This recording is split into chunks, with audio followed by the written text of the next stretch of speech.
that much closer to playoff football here in Philadelphia. Your Mac and Mac guys, McMullen and McDonald, hanging with you as we make our way toward the Birds and the Bucks coming up on Sunday. Once again, let me just confirm that John McMullen and I did not converse or double check on outfits for today's show. It's just a pure coincidence. I didn't even notice. Here we go. No, you're a little bit darker than me. I got more I of think a, so. a Okay. maroon. Last time yours is not black? No, Oh, maroon. I got the black on. I thought yours was black. If it's dark maroon, then I apologize. I thought we were dressed almost exactly alike with the black turtleneck, but don't let the black fool you. John is optimistic about the chances of the Eagles on Really? Sunday. Wow. Me, not so much. But we'll I'm certainly. more optimistic than you, but that doesn't mean optimistic. Oh, okay. Don't want to put words in your ego predicting mouth. So my apologies. Yeah, I still need to be swayed, and I haven't been swayed doing shows on WIP the last 2 nights.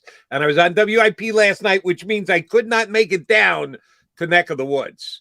I did get a text that said they had a really good crowd in the house. Just found out this morning. 811 coats collected. So thank you very much to everybody who showed up. Outstanding work put in and job done by you guys to get the coats out to the needy people at this time. And yeah, I think it was kind of telltale that the coldest night of the year is the night that Krause decides to do his coat collection, and an outstanding turnout and an outstanding amount of coats that he is going to be able to distribute. A good crowd there last night at Neck of the Woods, JM? Yeah, it was packed, as you mentioned. Rob Ellis says hello, by the way. I said, Jody Mack, you guys haven't seen each other in a while because, probably 2 years. yeah. So he He's a good said man, hello. Rob Ellis. Barrett Brooks, D Gunn, Devin Caney. The only thing missing was Jody McDonald. Unfortunately, I had to be on the air, so I couldn't make it. And I'm sorry that I did, because it sounded like a good time, and the results certainly were great. Another guy I haven't seen in years is Barrett Brooks. Who's bigger, Barrett Brooks or Jordan Mailata? And I'm not talking height. I know Jordan's got a couple of inches on him, but we're talking LBs. Well, we here's what I always say. I'm not, I like doing live remotes. They're a lot of fun, but there's a lot of angry people out there. So I'm very comfortable when there's a bodyguard around. I was very comfortable with Barrett Brooks there. Let's put it that way. Yeah, he's a good guy to have as a buddy to stand next to you if some people aren't happy with you. And I know they're not going to be happy with me this week because, yes, I think the Bucks have been, disrespected. I'll go that far, marginalized leading into this game. And as I said, I believe here on Birds 365, and I know on WIP, you don't tug on Superman's cape, and Superman is the quarterback of the other team. So, yes, we'll continue to break down the Eagles and the Bucks going into this one. Before you ever got to Neck of the Woods, you got a chance to hop on Zoom with the coordinators, Coordinator Tuesday, and I think I caught yours. You were the one who said, how about that interview you got coming up, Jonathan? And he liked you, so he kind of laughed it off and smiled, but gave the exact answer you expected him to give. Yes, I'm honored, but I'm focused on the Tampa Bay Buccaneers and only on the Tampa Bay Buccaneers. So no great surprise from Gannon when you pose that question to him, right? No. But you got to ask the question, obviously. And that's the unfortunateness of it. I also got a Tampa Bay question there because I knew the answer. I knew what the answer I was getting. But unfortunately, this is one of those things in Zooms, I think I was second, and you almost hope that somebody who's going to ask the question is up before you, because those kinds of questions can be awkward. You're going to get a real, it's a mechanical thing you have to do as a reporter. Sure. So unless you get that second question in, you're done. You're done for your Zoom session, which is not the same in real life. So it makes it a little bit more difficult. But yeah, I had to throw the block, so to speak, and got him to at least confirm that he will interview with the Denver Broncos, which is no surprise because he's very close with George Payton, the GM out there. And Yeah, a lot of people have said about Jonathan Gannon, he's not ready to be a head coach. This is just a favor to him. They were saying the same things about Nick Sirianni and Brandon Staley last year. This is how these things happen. And when Jonathan Gannon gets you in the room, he's going to win you over. So I think it's a little bit more than people think it is, and we'll see. But he's going to focus on this team until the season is over, and then we'll see how things shake out. I also expect Minnesota to interview him because of his history there. So he's got more interest than people realize. I will say that. All right, Mr. JG could actually get one of these jobs. If you're either Minnesota or Denver and you got to choose between Jonathan Gannon and Doug Peterson, who are you hiring for 2022? Doug Peterson. If I were any of these teams looking for a head coach, I would hire Doug Peterson. I mean, it means a lot to me that somebody won a Super Bowl championship and they weren't supposed to win a Super Bowl championship. People kind of forget coming into that season, there were already people thinking Doug should have been one and done. The Eagles themselves wanted to fire Frank Reich. And by the Eagles, I mean Jeffrey Lurie. Coming off 2016. It wasn't all peaches and cream, and all of a sudden they catch fire. The Jake Elliott field goal against the New York Giants, and things just take off from there, and they go win a Super Bowl. And oh, by the way, they made the playoffs 3 consecutive seasons, so it wasn't just that outlier. They turned into a good football team until the wheels kind of came off last season, which I think had more to do with the quarterback than anything else. And we talked a little bit about that yesterday. That dates back to the injury, I think. And there were some difficulties, and I don't want to re-legislate that in playoff week. We'll get to that in the off season, but there, with Jalen Hurts being drafted and all that kind of stuff played into it as well. Either or, he's a very good head coach. He did a very good job here. And yeah, I want that in my organization. I have a lot of respect. I think I'm very above board for Jonathan Gannon. I like him a lot. I think he's going to be a head coach in this league at some point. And I think he'll do a good job, but Doug's already done a good job. I've seen it. I've seen that guy, and I don't think he should have been fired here. So if I'm Jacksonville, if I'm the New York Giants, who have been an abject disaster since, Jerry Reese and Tom Coughlin, essentially, I bring him up the turnpike. Obviously, he's in South Florida now, but you get the point. If I'm the Dolphins, I keep him in South Florida. If I'm the Vikings, I want to bring him in to be. If I'm the Bears, I want him around a young quarterback in Justin Fields. Everywhere, I'd pick Doug Peterson. All right, since we got off on this, where is Dougie P going to land tangent? The 5 job. Well, we can't count the Raiders into it. Up until this past week, everyone was saying we got 2 jobs: Jacksonville and the Raiders. Oh, except Rich Bisaccia made the playoffs and is still coaching, so you can't consider that an opening yet. It may come as an opening, but you can't put it in the mix yet. Of those that are open, the only one that Doug hasn't been officially courted by yet is the Giants, because we're only about 18 hours since the opening popped up, putting the Giants in the mix. If Doug called you and said, J-Mac, each of these teams has made me an offer to take over, which one should I lean toward?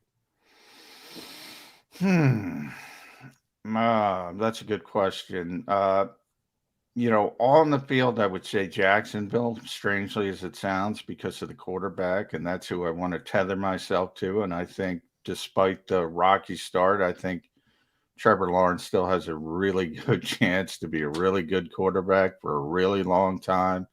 If you're talking about structure and facilities, I'd say Minnesota. If you're talking about history, I'd say the Giants or the Bears. So you can make an argument for a lot of teams, and everybody has an argument. But bottom line is, if you have the quarterback, you got a really good chance. And I think the biggest upside at quarterback in that group by far is Jacksonville. Short term, it would be Minnesota, but the upside of Trevor Lawrence is so great that would be.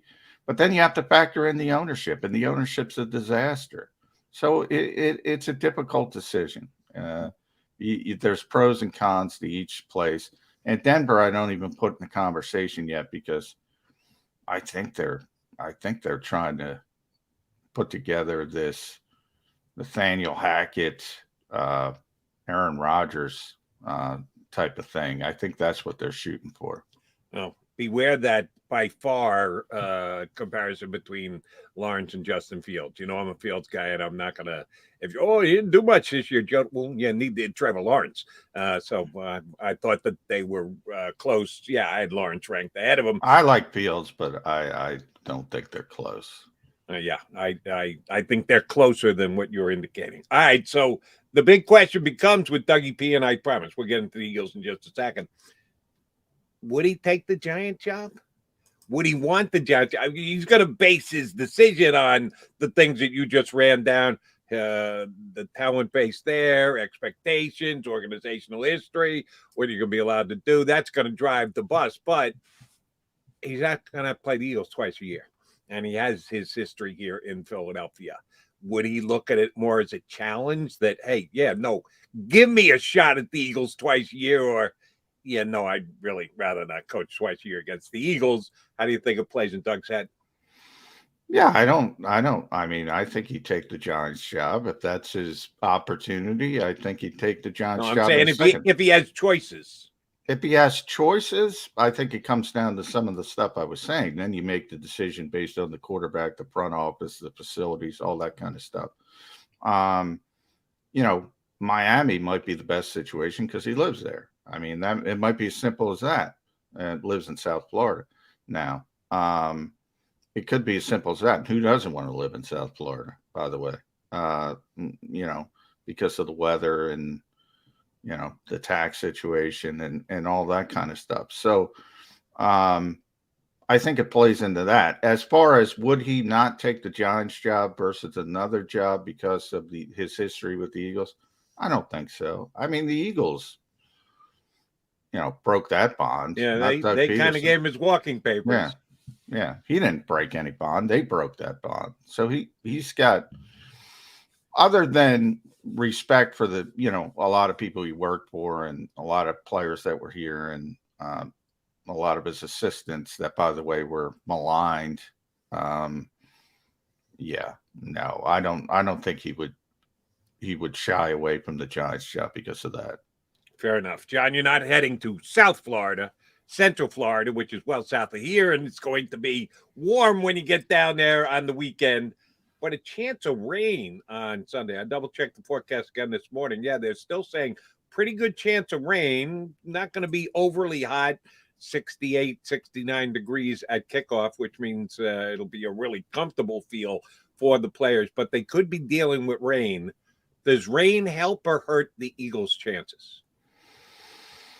I would say slightly hurts. You know, when you know, it's counterintuitive because for years the old adage was weather games are going to affect the offense. It's going to make it easier for the defense. Guys like Tom Brady and Aaron Rodgers over the years have turned that on its head and said it's the exact opposite because the offense has the advantage because, you know, their players know where they're going. Defense, you're reacting. And, you know, Aaron just talked about it for the cold game. He's like, now we have a huge advantage throwing the football. So, you know, especially with great quarterbacks, and obviously this is a great quarterback, they kind of like that atmosphere. They think it makes it more difficult on the defense. Maybe I would have a different take on it if it were a younger quarterback, but yeah, I think Tom Brady would welcome that, to be honest. I hear what you're saying, and analyzing the experience of the two quarterbacks, certainly massive advantage Brady. Here's why I think it would be a good thing for the Eagles. They're going to try and run the ball down the throat of the Tampa Bay Buccaneers. This is going to be ground and pound. And the best unit, bar none, on the Philadelphia Eagles is the big beef up front in the offensive line. So, in a little bit of a slick field, if you can't get your best footing, give me the talent. And I like the talent of the Eagles offensive line and just being able to drive block their way to first downs. I'm not talking about big plays. I saw a stat yesterday I didn't even know. The Eagles have not had a 40-yard rush this year. They led the National Football League in rushing, but they didn't have a 40-yard rush. Which is also weird because, they have Miles Sanders, and he was known for the home runs before this season. Yeah, and they haven't had the big explosive runs. It is a little bit strange. And they're great downfield. We see all these Jason Kelce blocks down the field. Yeah, that one Miles Sanders run where Kelce got mad because Sanders read the block wrong. Went the wrong way on the block. Yeah, that should have went for the long touchdown. So it is a bit of a outlier. What's interesting, though, because it really is strength versus strength, because we talked a lot on yesterday's show, offensive line, defensive line, obvious strengths on both sides of the ball for the Eagles. Well, Tampa's offensive line and defensive line are really good too. So it is, B2B, and looks like Shaq Barrett's going to be back and be able to play, and JPP's, technically a linebacker, but they got a lot of talent in their front seven as well. And their offensive line is probably top 5 with the Eagles offensive line. So it is going to be interesting. It is going to be strength versus strength.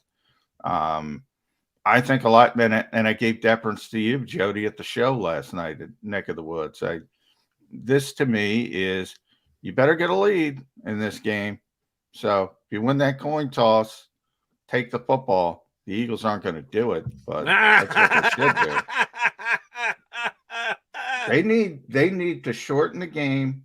And I know people hate it in an analytical world. They need to shorten the game and play old school football and win the game that way. They really do. And yes, to start the whole thing in motion would be taking the football and establish the fact that you are going to be able to run it. You got no chance of that happening. I guarantee if Nick Sirianni wins the toss, he will defer because the analytics tell him to. Here's one thing that we discussed last night on WIP, which I hope doesn't come to fruition for the Eagles' sake. The first time these two teams met, the Eagles were still in a major passing mode.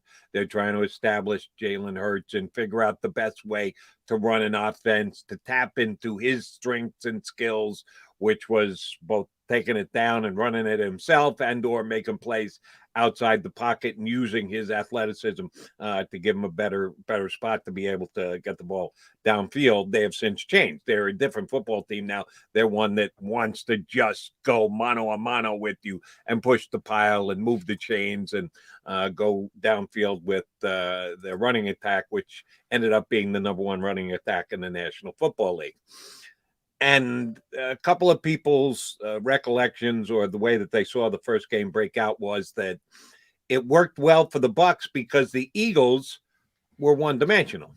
They didn't rush the ball much at all against Tampa the first time they played, and they unfortunately fell behind. The Bucs scored some touchdowns, so they weren't playing with a lead, and that can handicap anybody, and they were very willing to throw it as often as they did. That's not going to be the case. Even if they're down 7-0, even if they defer and Tampa goes right down the field and sticks in the end zone, I guarantee you the Eagles are still coming out and they're going to try and establish the run. But the Eagles became a one-dimensional team in game number 1. Can they afford to be a one-dimensional team here in game number 2? John McMullen knows it. Jody McDonald knows it. All of our viewers right now here on Birds 365 know it. The Eagles want to run the football. That's what has been successful for them. Second half of the season got them into the playoffs after a 2-5 start. Are they that good, John, that they can just come out and tell you ahead of time, here's what we're going to do, and we're going to move the football, and there's nothing you can do about it? Well, they've proven it at times, certainly in the run game. You know, it's interesting. I wrote about that on Sports Illustrated yesterday. It's, you know, everyone looks at sort of the demarcation line of the season as the Raiders game. And that was the talk of, you know, they had the plane ride, the long plane ride home, and all the veteran players were, you know, taking stock of what's going on. And then you had the flower talk, and it fits nicely into this little narrative. But the real change in the season was Tampa Bay, because Tampa Bay was on Thursday nights and they had that little mini bye before Las Vegas. And if you remember in the Las Vegas game, they came out under center running the football. And then Miles Sanders got hurt early in the second quarter, got carted off. The game got out of hand, and obviously things shifted. But that's where the Tampa Bay game, because the few times they did run the football, they had success later in the game. Remember, it was a blowout. Final score didn't look as bad as it really was. It really wasn't that close. And Nick Sirianni just admitted to Peter King this week that, yeah, that was it. That was when we said basically you have to swallow your pride a little bit and we have to do things a different way. So it was actually the Tampa Bay game, not the Las Vegas game, that spawned the change of the Eagles offense. It just got a delayed start because of Miles Sanders' injury. Then it kind of took off in Detroit, where they blew out the Lions. So it's going to be interesting from that perspective, because the Bucs were the one who forced them. Okay, we got to take some things off the plate of the quarterback, and it's been very successful with this run first mentality. But here's the problem, Jody. People talk about one dimensional, and they think one dimensional means you just throw the ball. Well, one dimensional could be both.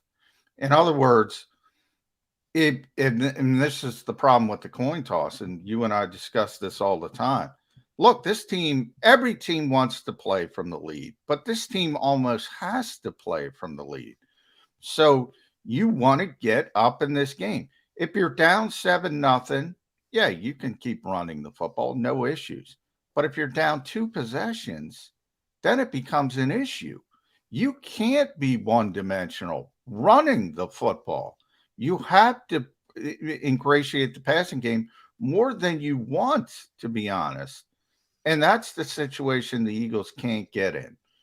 So one-dimensional strikes both ways. To play the way they want to play, they have to get the lead, and they have to play well early, and they can't fall. The worst-case scenario, if they fall down by 2 possessions, then you got an issue, because it's going to be difficult to match score. You think about the Super Bowl and people wanting to look back, and Nick Foles out dueling Tom Brady, 500 yards. That ain't happening. This team is not equipped to do that. No.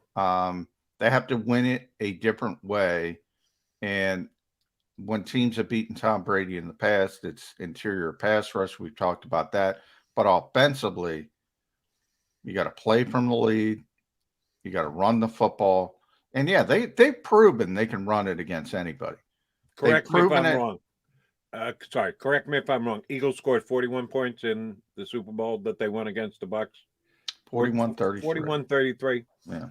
I'm going to take the under on Eagles scoring 41 points this week against Tampa. I know I'm going out on a limb, but I'm going to say they're going to be under 41, not because they don't have talented players or they have a puncher's chance to win. If their offense is what they want it to be and is working the way they want it to work, they're not scoring 41 points. They're going to get on nice 13-play, 75-yard touchdown drive that's going to take 7 minutes and change off the clock. That's not going to lend itself to 41 points scored. So the Eagles have a way they are going to try and win this game. We'll find out if they can do it Sunday. All right. injury updates. You didn't get anything from Eagles yesterday, right? I know that you did the Zoom thing. So No, you guys it'll weren't be in practice. today. You couldn't visually judge guys like Miles Sanders and or Jordan Howard. We have to trust the Eagles reporting of where they're at as far as injuries go right now.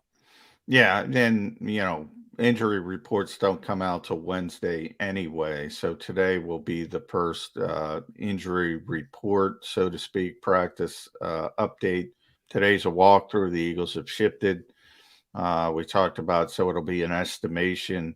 So you get a better indication of whether Miles Sanders is going to be able to go. I don't think there's any question Jordan Howard's going to be able to go. The question is he going to be healthy to be the typical Jordan Howard? That remains to be seen. You're probably not going to know that till game day, to be honest.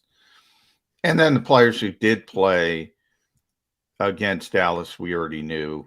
J.J. Arcega-Whiteside, which is not going to upset many Eagles fans, is done for the season.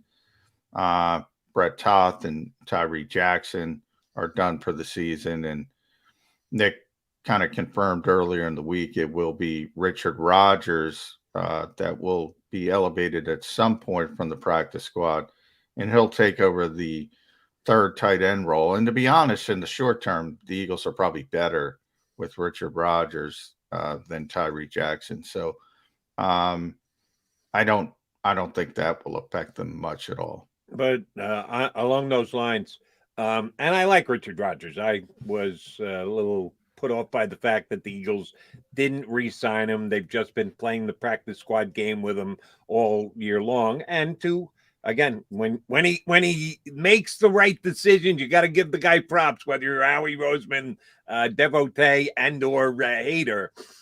They never lost him. They were able to play the practice squad game with him all year and keep him. They even dropped him from the practice squad and brought him back. And I thought Rodgers did more for the team last year and deserved a little bit more respect and status on the roster. But to the Eagles' credit, they read the room exactly correct, and they now have Richard Rodgers to go to. But even in my fanboy analysis, he's not much of a blocker, John. He's a better blocker than Tyree Jackson. I mean, you think Jackson. So? Oh yeah, Tyree's a quarterback trying to. Tyree's a big dude. He is a very big dude, but his strength is more of his athleticism. Why was Tyree Jackson being activated these last several weeks leading up to his injury? If they're going to play, and I heard the coach say, we got a lot of 12 and 13 personnel, we're going to get extra guys out there to block.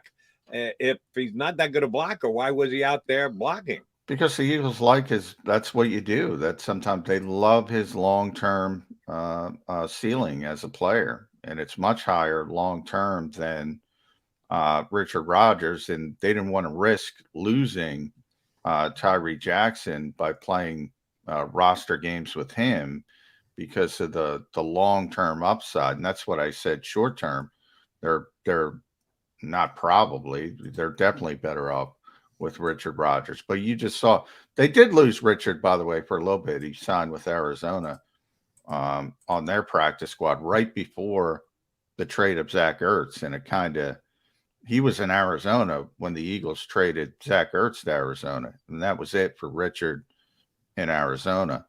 And then the Eagles were able to get him back. So there was some manipulation. They ultimately did lose him for a short time. Were able to get him back.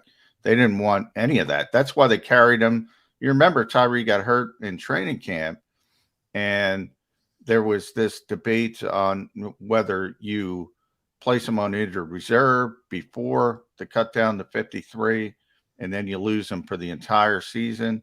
They didn't want to do that. They didn't want to put him on waivers because they knew somebody would pick him up. So they carried him on that original 53. Then they put him on injured reserve, and he can miss the 3 games. So they just love Tyree Jackson long term. But I said for one game on Sunday in Tampa, Richard Rodgers is a veteran player, is more prepared to help you than Tyree Jackson would have been. That's all I'm saying. I'm saying in the passing game for sure. The running game, I've watched Richard Rodgers try and execute a couple of blocks over the years, and maybe that's where we are. That's where we are with tight ends in this league, Jody. That's why when people see a George Kittle or a Gronk, and their eyes wide open, and a Goddard, he is one of the better blocking tight ends in the National Football League. Richard Rodgers is not, but I don't want to get on the guy's case too much. All right, injuries for Tampa, then we got to get our first break in.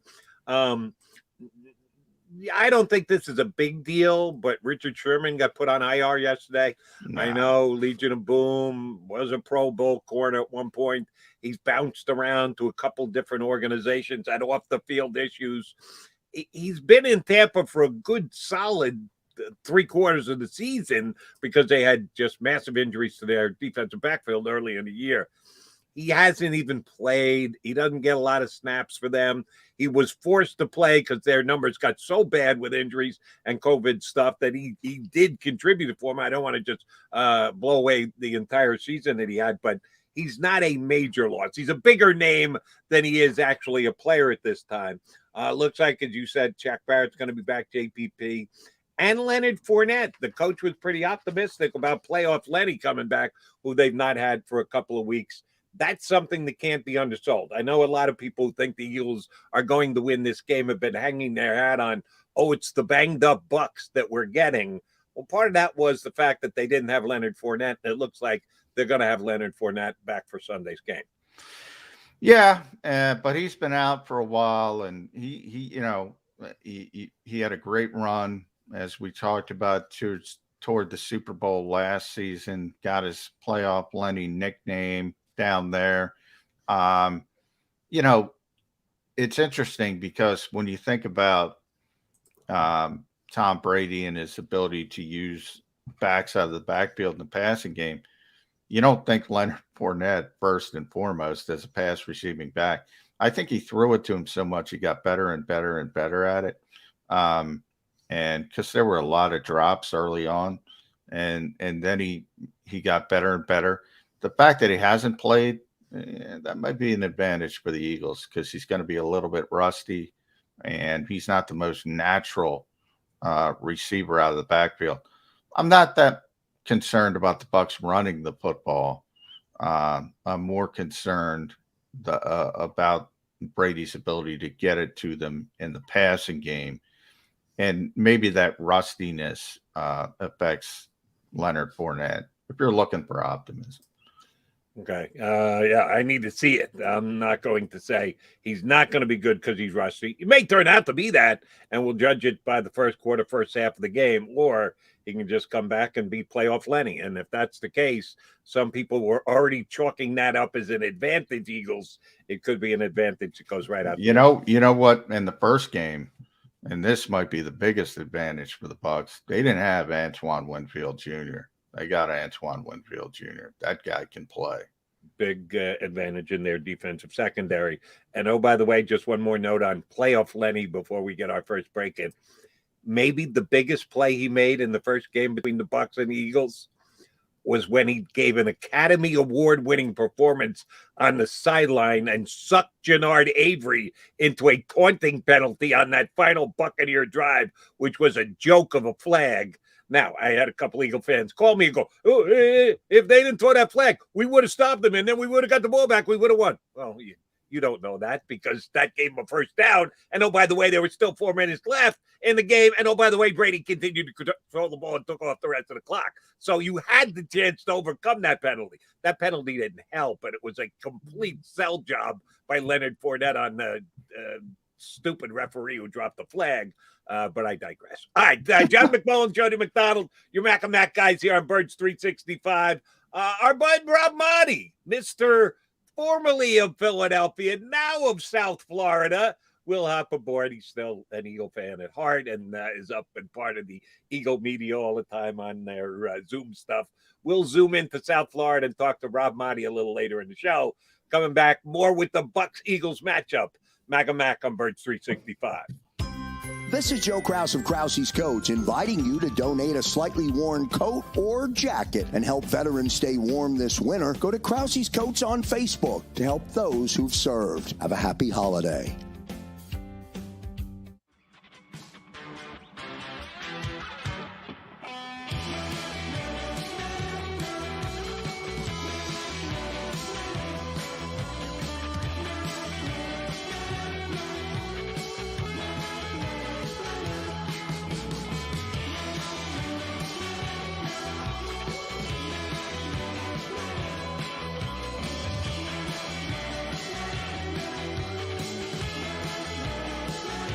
At Stateside Vodka, every new customer gets the world's best rocks glass, free.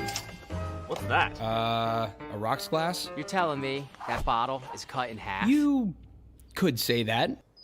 Holy shit. And you're telling me I can get one of these glasses for free? That's right. One free rocks glass per customer with each first-time purchase of Stateside Vodka.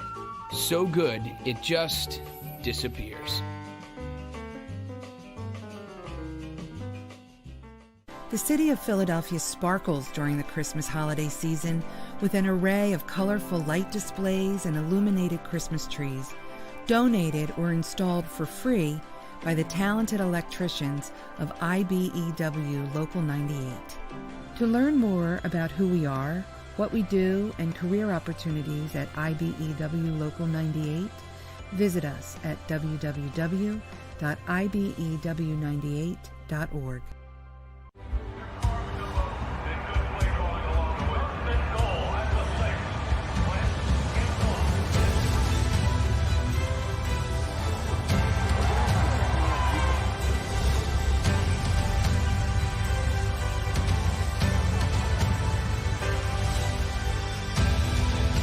Field of life, First Trust Bank is there for you.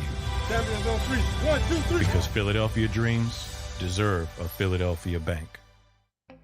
As a hardworking American, you've never experienced how tough life can be until now. A catastrophic injury while working on the job. A personal injury from someone else's negligence.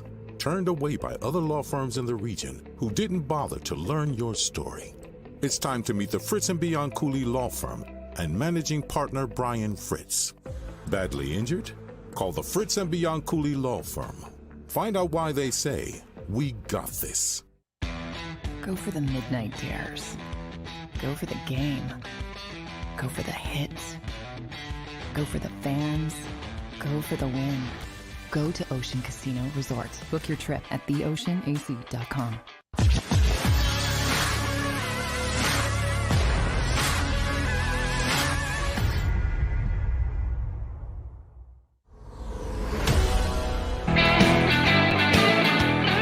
John McMullen and Jody McDonald are your Mac and Mac 365 guys here on the JAKIB Media YouTube channel. Yes, for all of those who came out last night to Neck of the Woods in Pittman on Krause's Coats Collection Night, thank you very much for both showing up and your generosity. They were able to take in over 800 coats, which is going to go a long way to getting them to needy people at this very difficult weather time of the year. So thank you very much. John appreciates it, except for the guys that he had to keep at bay with Barrett Brooks as his bodyguard, who were none too happy with him. But supposedly, I think you had to keep more dudes at bay because Devin was there, to be honest. That's true, too. So you were actually on an island by yourself there. You had to take care of yourself. Good for you, tough guy. All right, let me ask you a question about your bud, JG, the defensive coordinator. Saw someone with an article, an opinion piece on the Bucs heading into this game. Yes, they were shut out by the New Orleans Saints just 1 month ago. 9-0 Saints victory. And I do appreciate the fact that Eagle fans looking at that want to point to that game and say they can be stopped. Well, the 3 games prior to that or the 4 games prior to that and the 3 games after that, they've won every single one of them. So they've won 7 of their last 8 games. But that one sticks out like a sore thumb, not only because it was a loss, but it was a shutout loss. They did not put up a point. The next closest, lowest scoring game they had, they put up a couple of 19s. 1 in a loss, 1 in a win, as a matter of fact, beat the Patriots when Belichick did a pretty good job of containing Brady, but ended up losing the game. So I said, well, if the Saints did it, what can we learn from the Saints? What can we take from the Saints game that worked so effectively for them that they could shut out the Bucs? Well, one of the things that was noted was they played a very aggressive defensive style on the edges, that they got their corners up and played the Bucs wide receiver on the line, chucking them immediately as the ball is snapped. And that did throw Brady and his receivers and his timing off a little bit. That is not an Eagle strong suit, John. They don't play much one-on-one in your face, up on the line of scrimmage, check them off the line as soon as the play starts type defense. Do they go to that because it has worked? It's far and away the best defensive effort that any team put up against the Bucs this year. Do you try and take a page out of somebody else's book, or do you say, well, unfortunately, we no longer have the safety here that the Saints defensive coordinator had faith in, Malcolm Jenkins, that if somebody gets beat off a chuck, we got help on the back end that's going to be able to get the job done for us. We going to see any aggressive corner play out of the Eagles on Sunday, excuse me? No.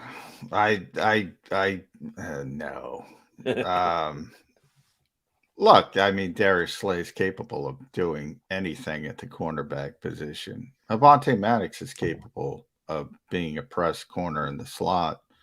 And in fact, I would think that would be one of his strengths. But you do have to have, the one thing, and I'll have to go back now that you bring this up, and because I don't remember the exact details of the game. I do remember watching the game, and the thing that's stuck out was our old friend Malcolm Jenkins and just how physical he was in that particular game. And the Eagles don't have a Malcolm Jenkins any longer. And we talk about it with the tight ends because that's going to be the strength of the Tampa Bay Buccaneers in the passing game, along with Mike Evans. It'd be nice to have Malcolm Jenkins this week, but you don't have Malcolm Jenkins this week. So I do think you bring up a good point when people talk about, oh, you got to get up and press. You got to get up and press. Well, you damn well better have safeties that can take advantage, that can back you up and be able to, in case somebody does get loose. And I don't think the Eagles have that kind of confidence in Rodney McLeod at this stage of his career and Anthony Harris. But the overriding thing is, and I say this all the time, you don't play a certain way the entire season, and there's an evolution, and then change completely for a playoff game. That's just not how it works. And the Eagles have gotten progressively better on the defensive side of the football. And I forget who asked Jonathan Gannon, what changed, but they got the one-word answer. Execution. That's what changed. Guys started understanding what was being asked of them. They did a better job of tackling as the season wore on. And they just understood the defense better. And that happens, the coaches start to understand the players better. They start putting players in better position. The players start understanding what the coaches want, and you have this sort of evolution. But you don't play one way an entire 17-game season, not 16 games, 17 games, and then show up for the playoffs and go, we're going to do something completely different. Completely different. I agree with you, but then let me ask about this, because it would be potentially what the Eagles have done for a good majority of the year. I'm a big fan of their slot corner. You and I had this discussion here on Birds 365. I think the Pro Bowl is a joke with the fact that they still pick a fullback every year. Oh, fullback's a really important position in the National Football League. About 5 teams have a fullback. The other 27 teams go, screw the fullback. We don't need a fullback. But it still gets a nod as a starter on the Pro Bowl roster every single year. Avonte Maddox, I want on the field. He was one of the better Eagle players all year long. And I think he should have been a Pro Bowl player, because I think there should be a slot corner on the roster of the Pro Bowl, and I think he's as good a slot corner as there is in the league. But if the other team is only going to put 2 wide receivers out there, and they're going to put 2 tight ends out there, and Rodney McLeod, you want him on the field, Avonte Maddox, can he cover Gronk? I like the guy. I'm telling you, I think he's a Pro Bowl talent, but there is one big issue, and it's big. Gronkowski's a monster. Yeah. Avonte's a little guy. I think he's tough enough. I think he'd take the challenge, but but I think Brady's so good, he puts it up there, Gronko gets it. Even playing a good defensive play, Maddox could get beat. How are the Eagles going to handle that? Are they going to have Vontae Maddox off the field that much more often if Tampa goes with a 2 tight end set for the majority of the game? Yeah, they probably will. And, it's not just Devontae, but yeah, you hit the nail on the head. I mean, the safeties, even the linebackers, can't match up with Gronk's size as well. That's why he's an issue. But you just play basketball at that point, Rob Gronkowski is not going to be able to get away from Avonte Maddox or any corner. I've talked about this in the past, and that NFL corners can cover tight ends. That's not the problem. The problem is, and especially when you get somebody like Gronk or Kittle or Mark Andrews or Dallas Goedert, the Eagles have this success themselves. They're just too big and physical, and they can just, body them up like they're rebounding. And, all of a sudden the chains are moving, and there you go. And that's why you see these. Probably saw it with Mark Andrews this year more than anybody else. That guy had a phenomenal year in Baltimore. Always open, because how do you deal with guys like that? In a lot of ways for defenses, when you do get a tight end like that, there's nobody on the field who can match up with them, because they're too big and physical for corners, and they're too athletic and too fast for linebackers. That's why they're difficult matchups. Yeah. And Andrews, I watch a lot of the Ravens games this year because that's what I do on Sundays. If I have the Eagles on, I can jump to another game. I go back and watch it on tape thereafter. He gets open. Wow, he's always open. See, Gronk is a guy who you can watch, and that the D-back did a good job, or linebacker, that they're right there, draped over him, in good coverage, and he still goes up and makes the catch. That's not Andrews. Andrews gets separation. I'm not exactly sure how, but he had a lot of catches that he just made because he was wide open this year. He kind of needs to be, because Lamar Jackson isn't going to be one of those quarterbacks who just drops a dime and puts it exactly in the only place where the receiver can catch it and the D-back can't get a shot at it. He had a hell of a year for Baltimore. All right, I want to ask you about your buddies at PFF, Pro Football Focus. They came out with their Pro Bowl rankings yesterday. No Eagles on the first team, which I don't think I can complain about. There's 4 guys who made the second team, and you can make an argument, hey, well, maybe one of them could have made first team. No, I think they were all second team. I don't think they got that wrong. I didn't even see it. You didn't see it? No, the 4 Eagles who made a second team All-Pro as per Pro Football Focus, both tackles, who you and I talked about with the tackles on the Pro Bowl roster, neither one of them made it. I thought they both could make it. The fact that Lane Johnson wasn't even an alternate was a joke. For the second team, both Lane Johnson and Jordan Mailata made second team. Darius Slay made second team cornerback. And one more Eagle made second team without looking it up. Do you know who it is? I'm sorry. I was trying to. Mailata in, Lane in, Slay in. There's 3 of your 4 second team All Pros as per Pro Football Focus. Who is the 4th and last? Well, it's got to be offensive line, right? I don't think they had Kelsey up at that level. They didn't, and that's just awful. Kelsey doesn't. I think Kelsey should make first team, let alone second team. He didn't make either. Yeah, I think he was third. So I'm trying to figure out who else they would think would be an all-pro level player.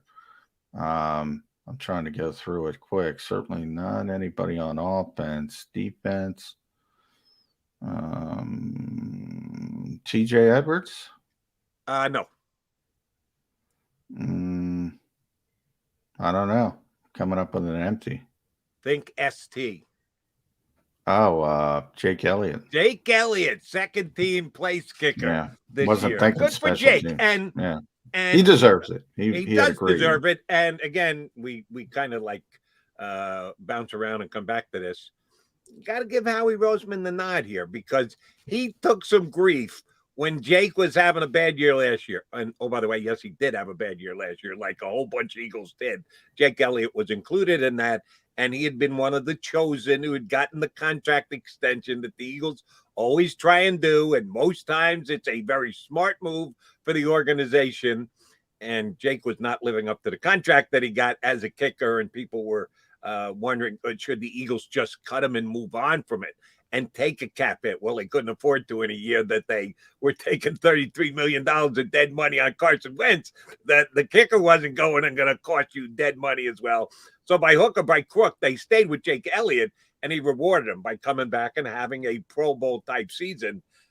Do we give Howie Roseman credit for not overly reacting and pulling the trigger on Jake Elliott, or did the salary cap kind of dictate they had to live with him?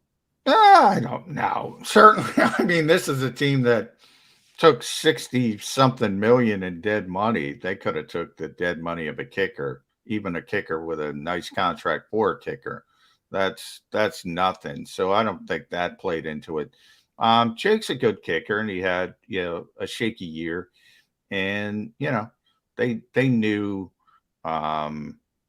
I don't think that was much of a decision for him. There was never any wavering of, well, we're going to move on from Jake Elliott. It was one of those things where, in baseball, you have a good reliever. Sometimes he has a bad year, and you say he's going to bounce back. That's kind of the Eagle. That was kind of the Eagles' mentality with Jake Elliott. And, that's interesting because if this becomes a close game, that Tampa's got a good kicker as well, Ryan Suckup. So,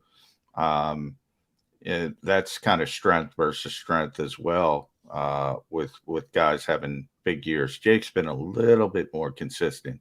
So I assume Justin Tucker was number one, as he should be. They should name the award for Justin Tucker.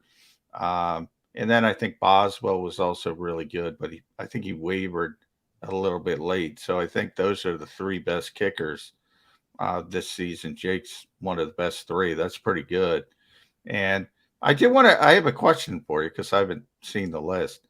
Did they put, I know they put Trent Williams on there, but at tackle, did they go Teron Smith or did they go another right tackle? I just saw the Eagle guys. I didn't even see the whole list. The Eagle guys. All right, I'll have to look it up. Let me throw one other guy on there for kickers, because I thought that was I didn't know it. So anytime something pops up that I think I should know and I don't know, I go, damn, that's a great job that they brought that up. Probably isn't. It's just the fact that I didn't know it, and that's bad on me.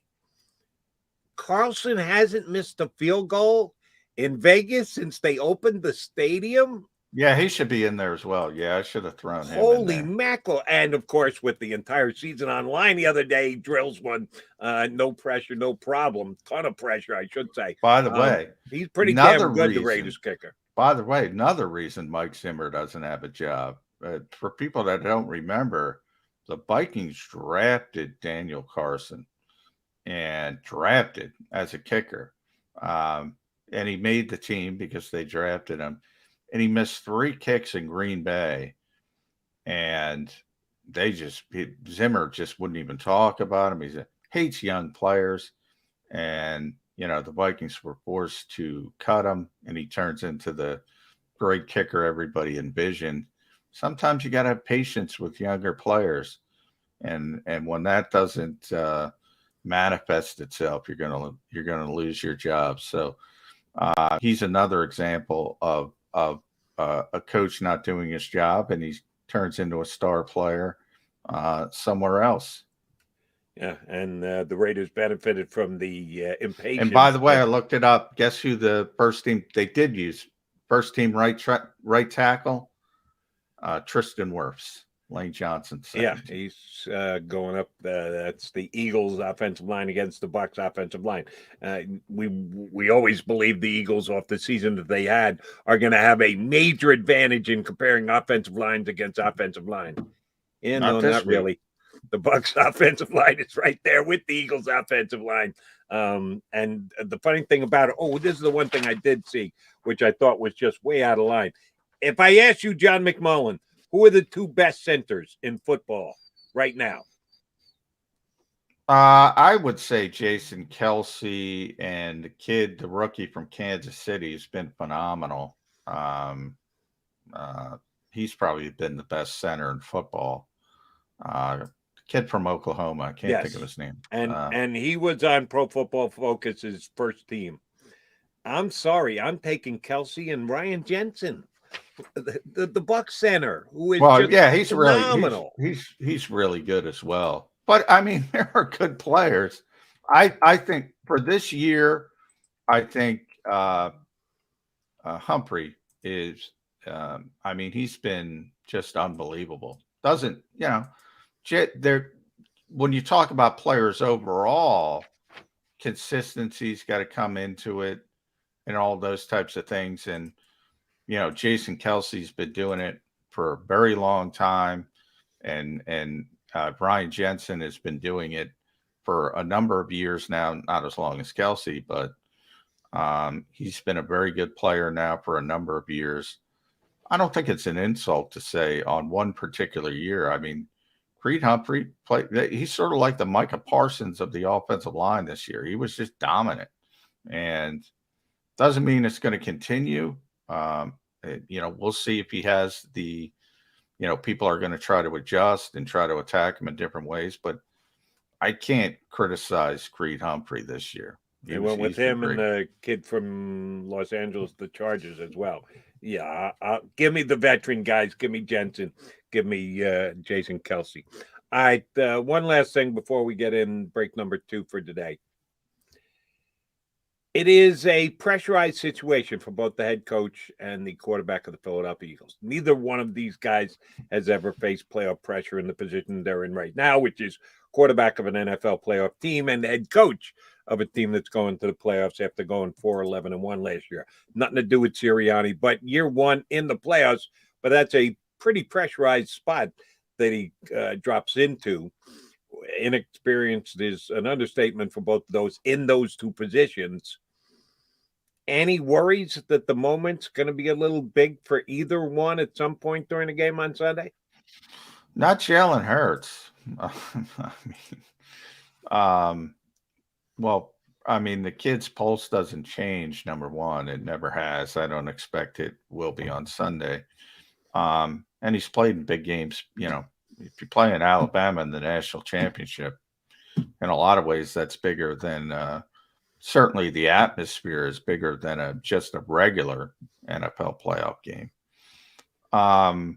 The coach, I think there's a learning curve. And by the way, there's a learning curve with the quarterback. Just because you're not overwhelmed doesn't mean there's not a learning curve on the field. To me, the only statistic that matters this week, Jody, is 46 versus 1. And that is in reference to this is Tom Brady's 46th stinking playoff game. And this is Jalen Hurts' first. So no matter how you want to swing that, that's kind of an advantage, to say the least. And oh, by the way, of the 45 previous playoff games, he's won 34 of them. Yeah, 34-11. That's a pretty damn good record for that Brady guy. All right, my favorite. It's coming, McMullen. Hypothetical. Eagles hang in the game. It's close. It's competitive. They get what they didn't get in the first matchup with the Bucks, which is a fourth quarter, second half of the fourth quarter stop. And Tampa's forced to punt.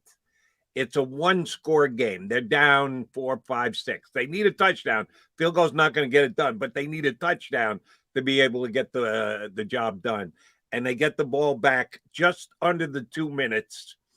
We'll give them a timeout because we don't want to make it that hard. One timeout left. They'd used 2 on defense to force the Bucks to punt, and they got the ball at the 20-yard line. Jalen Hurts has to go 80 yards, and he needs to get it into the end zone for the Eagles to pull out a win. What does it mean both ways? If he accomplishes that, how much does he secure his place as the quarterback going forward for the Eagles? If he doesn't, and I'm not saying 3 and out or throws a pick 6 or anything, the clock is too big an enemy to overcome along with the Tampa defense, and they don't get that touchdown. Shoot, maybe even Jalen Rager drops a ball on him again in the end zone like he did in the Giant game. But the bottom line is the Eagles don't score that touchdown, don't win the game. How much does it fall on Hurts' shoulders? How much does it fall if he wins versus how he wins and loses? Give me the narrative with the win, rallying and getting him. The narrative, he doesn't get the job done, can't score the winning touchdown when they got the ball back with 2 minutes to play. The narrative, if he wins, is he's the quarterback for the future. He's the quarterback for the next 10 years.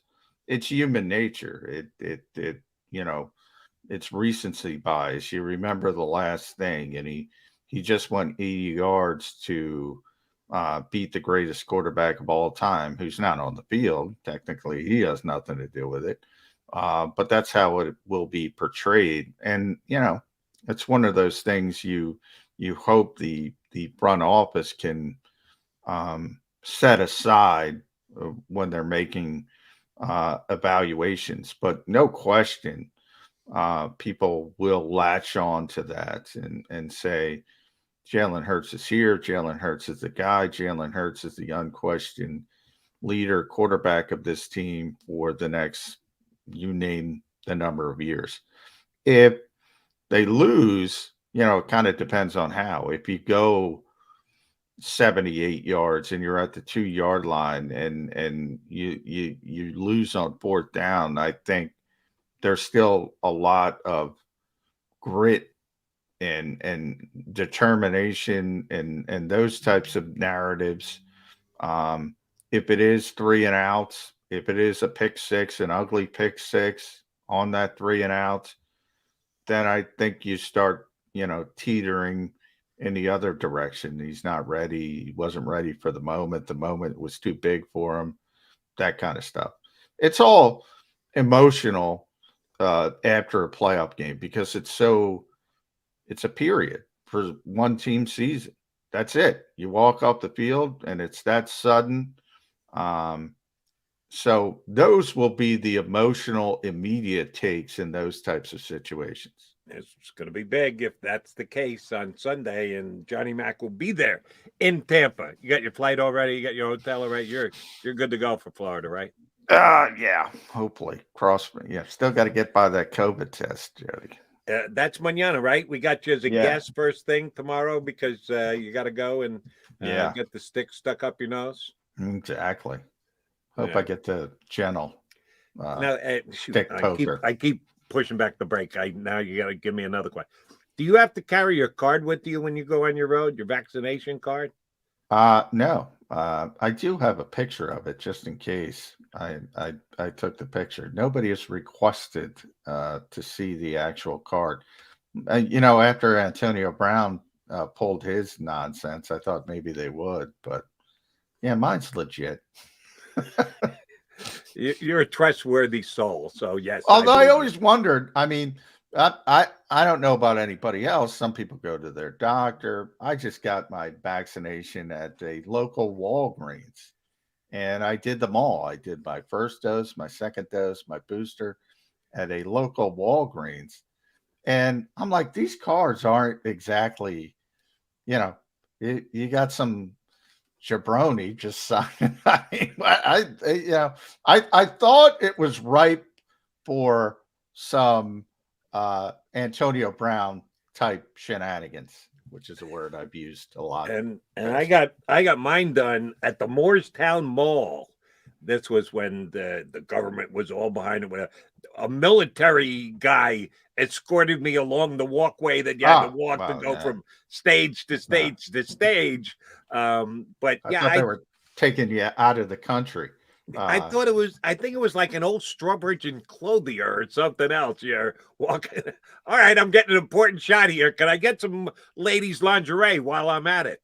It was pretty damn weird. All right, McMullen and McDonald. Yes, let's take our second break of the day. Still got an hour left to play. Rob Maaddi to join us later this hour. Stay here on Birds 365.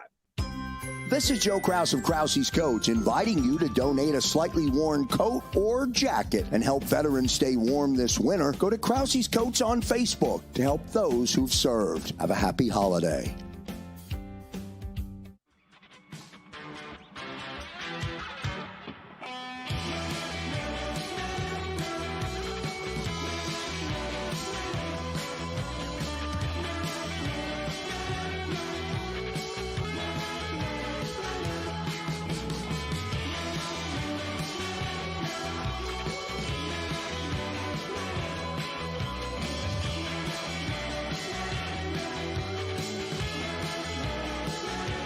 At Stateside Vodka, every new customer gets the world's best rocks glass. Free.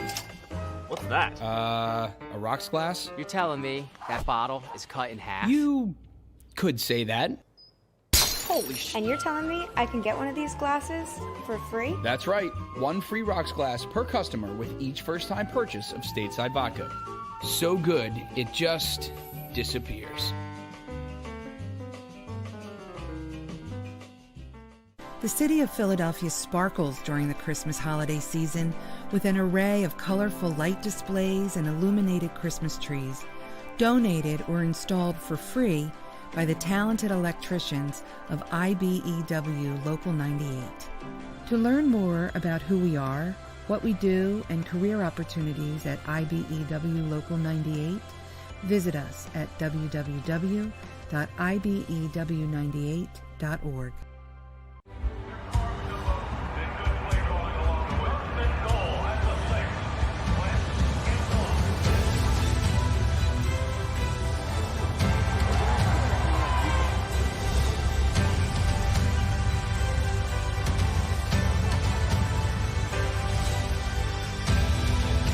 Field of life, First Trust Bank is there for you.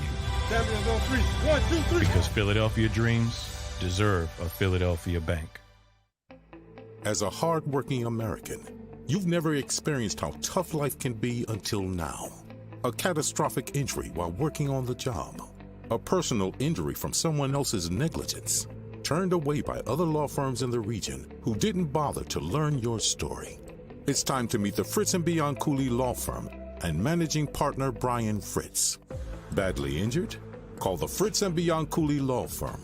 Find out why they say, "We got this." Go for the midnight dares. Go for the game. Go for the hits. Go for the fans. Go for the win. Go to Ocean Casino Resort. Book your trip at theoceanac.com.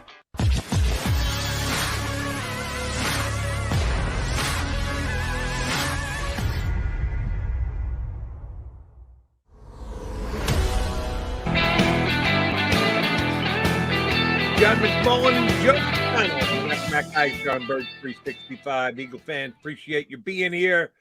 We'd appreciate it if you hit that like button while you're at it. Thank you very much if you do just that. If you like the show, if you like the JAKIB Media YouTube channel, I think we went to past over 10,000 subscribers yesterday. I know Krause sent out a missive to thank all the fans of the JAKIB Media YouTube shows, ourselves, the middle, Silius at the end of the day. We've got a solid lineup for you. If you are a fan of the channel, please hit the like button, improve our algorithm, whatever the hell that means. But thank you for both tuning in and liking the show. Like, share, subscribe. All right, J-Mac, I got another narrative question for you.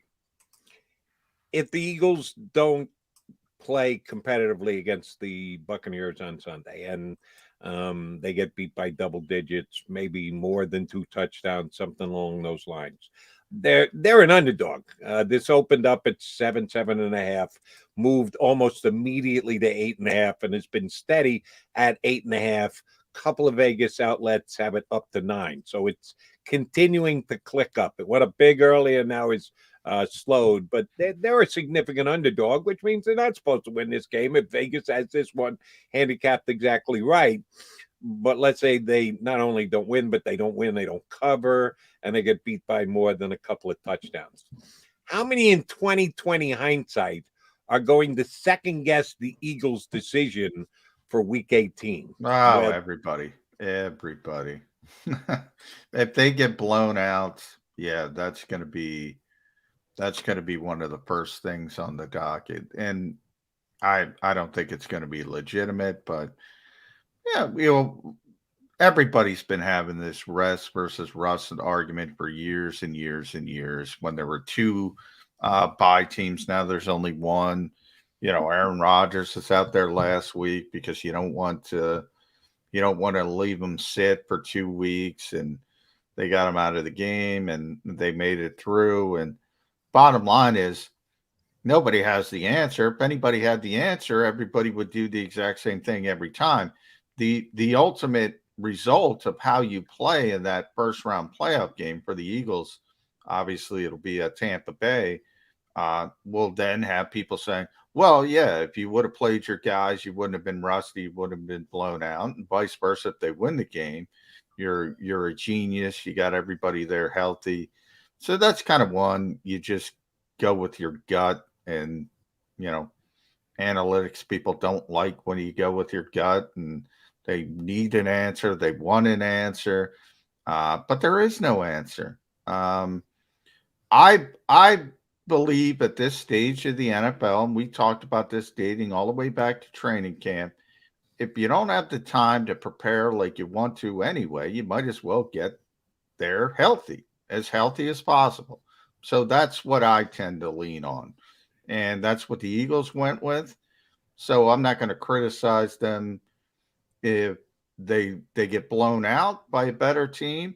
And I'm not going to laud them if they somehow pull off the upset. I'm not going to point to that and say that's the reason why. But yeah, other people will. No question about it. Here's my take. Number one, I know you and I agree on this. We think they did the right thing. I think that rest was more important. Risking rust. One of the reasons why is 17-game season. It had been 16 forever. They added another game. So that's another game of physical exertion and getting beat up and the like. So the rest, I think, is more advantageous than it would have been in a previous season. So I give the Eagles the nod there. And I'll tell you right now, not because I said it ahead of time. You said it ahead of time. That we're not going to go back and second guess because we would have had the second guess ourselves. No. I think they're going to get beat because they're playing a better team, not because of what they decided in week number 18. They're going up against a team that won 13 games this year. If they don't win this game on Sunday, I think it's going to be more because the opposition was just better than, oh my God, the Eagles fell out of lockstep by sitting all those guys in week 18. I'm guaranteeing you it's going to happen. The second guessers will be out. The Sirianni still disbelievers will be out. And I will say this at a time, and maybe this is just me being overreactive. You're right. Now, if the Eagles find a way to win the game, they go out and they win the game, how many people are going to step up and go, and that was a really smart move by Sirianni, sitting all those guys in week 7? Very few. Very few will go, that was such a smart move. That's why the Eagles were better ready to go, because Tampa needed to win that last game, and they had to have their guys out there. And that's why they came in hurt, which, by the way, nobody really got hurt the last game. There were guys who were hurt before that for Tampa. But if they lose, oh, my God, he'll get roasted. It's unfair. If you believe that you should judge the decision off the results of this week and this week alone, that's fine. You want to just bury the Eagles for sitting all their guys? Okay, go ahead and do it. But then be just as ready to give Howie Roseman, everyone in New York, because don't kid yourself, it was an organizational decision. This wasn't just Nick Sirianni going in and slamming down his fist on the table and go, we're not playing anybody. No, it was the entire organization. Just make sure you give them as much credit if they pull the upset as you would give them grief if they end up getting beat by double digits. Yeah, you're right. I mean, it's called paralysis by analysis in the NFL. There's too much time in between games. Let's be honest. And, if you think about it, you're a baseball guy, you play baseball, you're right back out there the next 24 hours. And not that people don't hand wring about decisions and relief pitchers and taking this guy out, bringing this guy in. Everybody gets put under the microscope, but it gets forgotten pretty quickly because you're on to the next game. Same thing in the NBA and the NHL. You got a couple games, usually a couple days. With the NFL, you got all this time. And then think about it. You didn't play Jalen Hurts last week. You didn't play all the key starters. So you have an extra week building up to the playoffs, and everybody's analyzing every little aspect. What have you done? What did you do here? How are you shaping this? And, the coach talks to us. Think about the coach talking to us 3 times in between the game. Everything gets put in the wash and then rinse and repeat and rinse and repeat. And it usually comes down, and it's boring, but it usually comes down to execution on a particular game day. And that's what it will come down to in Tampa Bay. Now we're talking about the weather.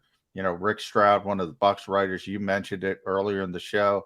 It's going to be windy as well. I hadn't heard that. So now we're going to have that sort of curveball thrown into it. People are going to talk about that. You know, it just is what it is. It's part of the gig. And when it comes to the coach and the quarterback, Doug Peterson said it. He was hardly the first. Nick Sirianni just said it last week. Look, we're going to get more credit when we win and more blame than we lose. That's just is. That's what it is. And that part of it's never going to change. And that's why I said the narrative when you brought up the hypothetical of the 80-yard drive, Jalen Hurts wins that game, he's going to be lauded. He's going to put on a pedestal. If he throws the pick six, I'm done with him. I'm done with him. That's the want of the sports fan today. You and I see that exactly the same. And that's a nice piece of information out of you. Did not know it's going to be windy. If Rick Stroud is saying that, he's on top of the Tampa weather. I got to tell you, Eagle fans, either way, I think it's a plus for the Birds. If it's raining and they want to play ground and pound with their offensive line, muddied trenches, advantage Eagles. And if it's going to be windy, and I know he's the GOAT, and he's got above average arm strength. He doesn't have an Aaron Rodgers arm or a Patrick Mahomes arm, but Brady, he's still at this stage can spin it pretty damn good. But if they're going to put it up 40 times and the Eagles are only going to put it up 20 times, that's advantage Eagles too. Anytime you put the ball up in a significant wind gust, strange things do happen. So maybe Mother Nature is smiling on the Eagles this weekend. John McMullen, Jody McDonald, you're back and back, guys. We hope to be joined next by another M. That would be one Rob Maaddi, former Philly guy, covering the Birds forever for the AP.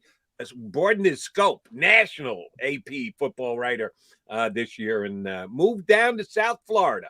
So he's down there Central in Tampa Florida. territory. He's in Tampa, Tampa area. Oh, Central Florida. Did I say South Florida? Yeah, shame on me. He's not far from the game. Guarantee you. John McMullen's got to fly to the game, get on and off a plane, show his vaccination card. Rob Maaddi's going to get in his car and drive to the game. So he's got that going for him. Hopefully he hops aboard with us next here on Birds 365. This is Joe Krause of Krause's Coats, inviting you to donate a slightly worn coat or jacket and help veterans stay warm this winter. Go to Krause's Coats on Facebook to help those who've served. Have a happy holiday.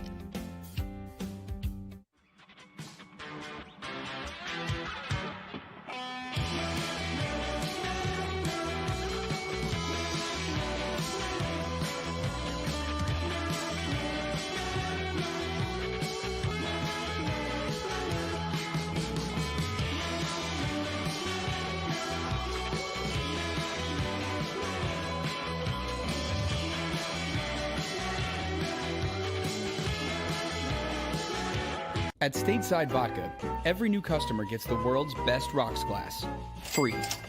What's that? A rocks glass? You're telling me that bottle is cut in half? You could say that.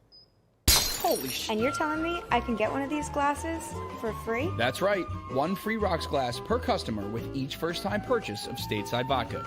So good, it just disappears. The city of Philadelphia sparkles during the Christmas holiday season with an array of colorful light displays and illuminated Christmas trees, donated or installed for free by the talented electricians of IBEW Local 98. To learn more about who we are, what we do, and career opportunities at IBEW Local 98, visit us at www.ibew98.org.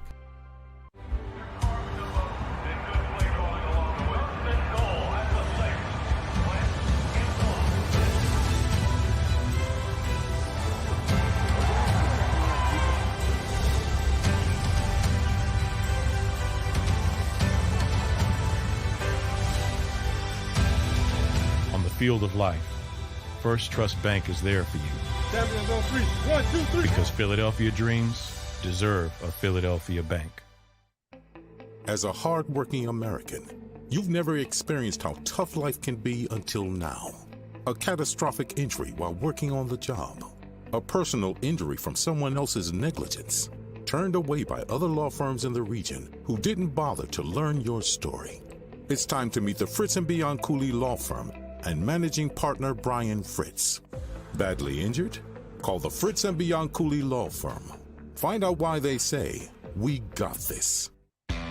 Go for the midnight dares. Go for the game. Go for the hits. Go for the fans. Go for the win. Go to Ocean Casino Resort. Book your trip at theoceanac.com.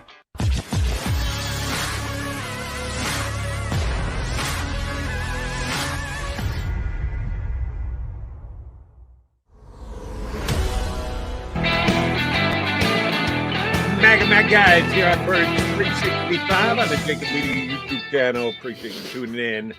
Appreciate our next guest for jumping aboard with us and giving us his insight. Former Philly guy, now Central Florida reporter for the Associated Press, covering the entire league these days rather than the Birds like he did for years, and also host of the Faith on the Field syndicated show. Our buddy Rob Maaddi hops aboard with us here on Birds 365. All right, Maaddi, start with this. What team won the most games in the National Football League this year? Green Bay and Tampa Bay. Yeah, and Tampa Bay. So they won the most games in the National Football League. Yeah. Why have I, for a week and change, had to listen to Bring on the Bucks? That's who the Eagles want to play in the playoffs when they won the most games in the National Football League this year. Yeah, it doesn't make much sense to me. I would have much preferred, if you're an Eagles fan, I would have much preferred to go to L.A., take on the Rams, take on Sean McVay, who's never beat you in L.A., where the Eagles are 2-0, and you just they cost themselves an opportunity to be the 2 seed by losing at home again to the 49ers. To me, that would have been the ideal matchup. I'd rather face Matthew Stafford than Tom Brady. But, hey, if the Eagles fans want to face the Buccaneers, they're banged up. I guess that can be one reason why they're banged up. You want to be the man, you got to beat the man. You got to go down there and beat the championship, defending Super Bowl champion. So that's one element to it. And we've seen crazy things happen in sports. We saw crazy things happen last week in the NFL. So the best team doesn't always win. The Eagles are the better team. The Buccaneers are the better team. They're the superior team. But you always got a chance, man. You always got a chance. Always got a chance, Rob. But the one number that stands out to me this week is 46 versus 1. And that refers to number 46 for Tom Brady, his 46th playoff game. Number 1 for Jalen Hurts. You look at Jalen, his history at the college level. In a lot of ways, the college football national championship is bigger environment-wise than a first-round NFL playoff game. But that doesn't take into account the on-the-field part of it. I don't think the moment's going to be too big for him, but you gotta learn how to win in the NFL. Is that a fair assessment? And when you're going against a guy who's done it 46 times, and oh, by the way, he's won 34 of those. That's tough. That's incredible, man. That's an incredible winning percentage. And we know what Tom Brady is. We know he's the GOAT. He's won 7 Super Bowls. Yes, he's lost 3 Super Bowls, but that's a fair point that you make, John. For Jalen Hurts, yes, we do know that the moment's not going to be too big for him. He's been in big games before. He's got tremendous poise. He's got excellent character. He's got great leadership ability. So all of that is there. The intangibles are there. But when you're on that field, on the road, and it's not the most hostile environment, I'm sure Eagles fans are going to travel well and be down here in Tampa and try and take over that stadium. And it's not going to be like going into playing against the Raiders back in the day, or the Dog Pound, Cleveland, or whatever, or Lambeau, or whatever it may be. But yeah, you do. You got to learn how to win in these playoff games. And what we've seen from the Eagles and how they've won their games so far, they've won their games against bad quarterbacks mostly. They have not beat any of the upper echelon elite quarterbacks in the NFL. And they've done it through running the football. Now, that's a formula for success. Although the Tampa Bay Buccaneers are the 3rd best run defense in the NFL, they got a monster in the middle in Vita Vea, and you're going to have to run on the perimeter against this team, because you're not going to be able to go up the middle. He's a run stuffer right there. So Jalen Hurts is going to have to make some plays. They haven't had to win a game in which Jalen Hurts won that game for them. They haven't won a game yet where Jalen Hurts has thrown for 4 touchdown passes and 400 yards. That's not a knock against Jalen. That's just that the Eagles haven't had that formula for winning yet. This may be that game against the Tampa Bay Buccaneers when you're facing Tom Brady, where you're going to have to match them point for point, where you're going to have to match them. And I don't think the Eagles are equipped to do that. The best way for them to win this game is to dominate the clock and control the ball for 43, 44 minutes and try and get a turnover or two. That's going to be tough to do. Going to tap into your familiarity with the Bucs, that you're a Central Florida guy these days. Of course, they won the Super Bowl last February.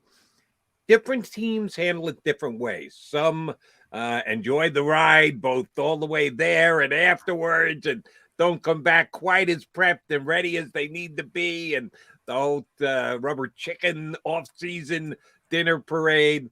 Others come back even hungrier. If they get one, they want to have that second one. You never know how it's going to happen before it's happened.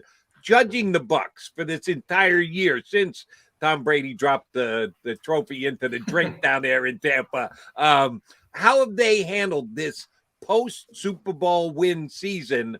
Are they as good to go this year as, say, they were last year, Brady's first in Tampa?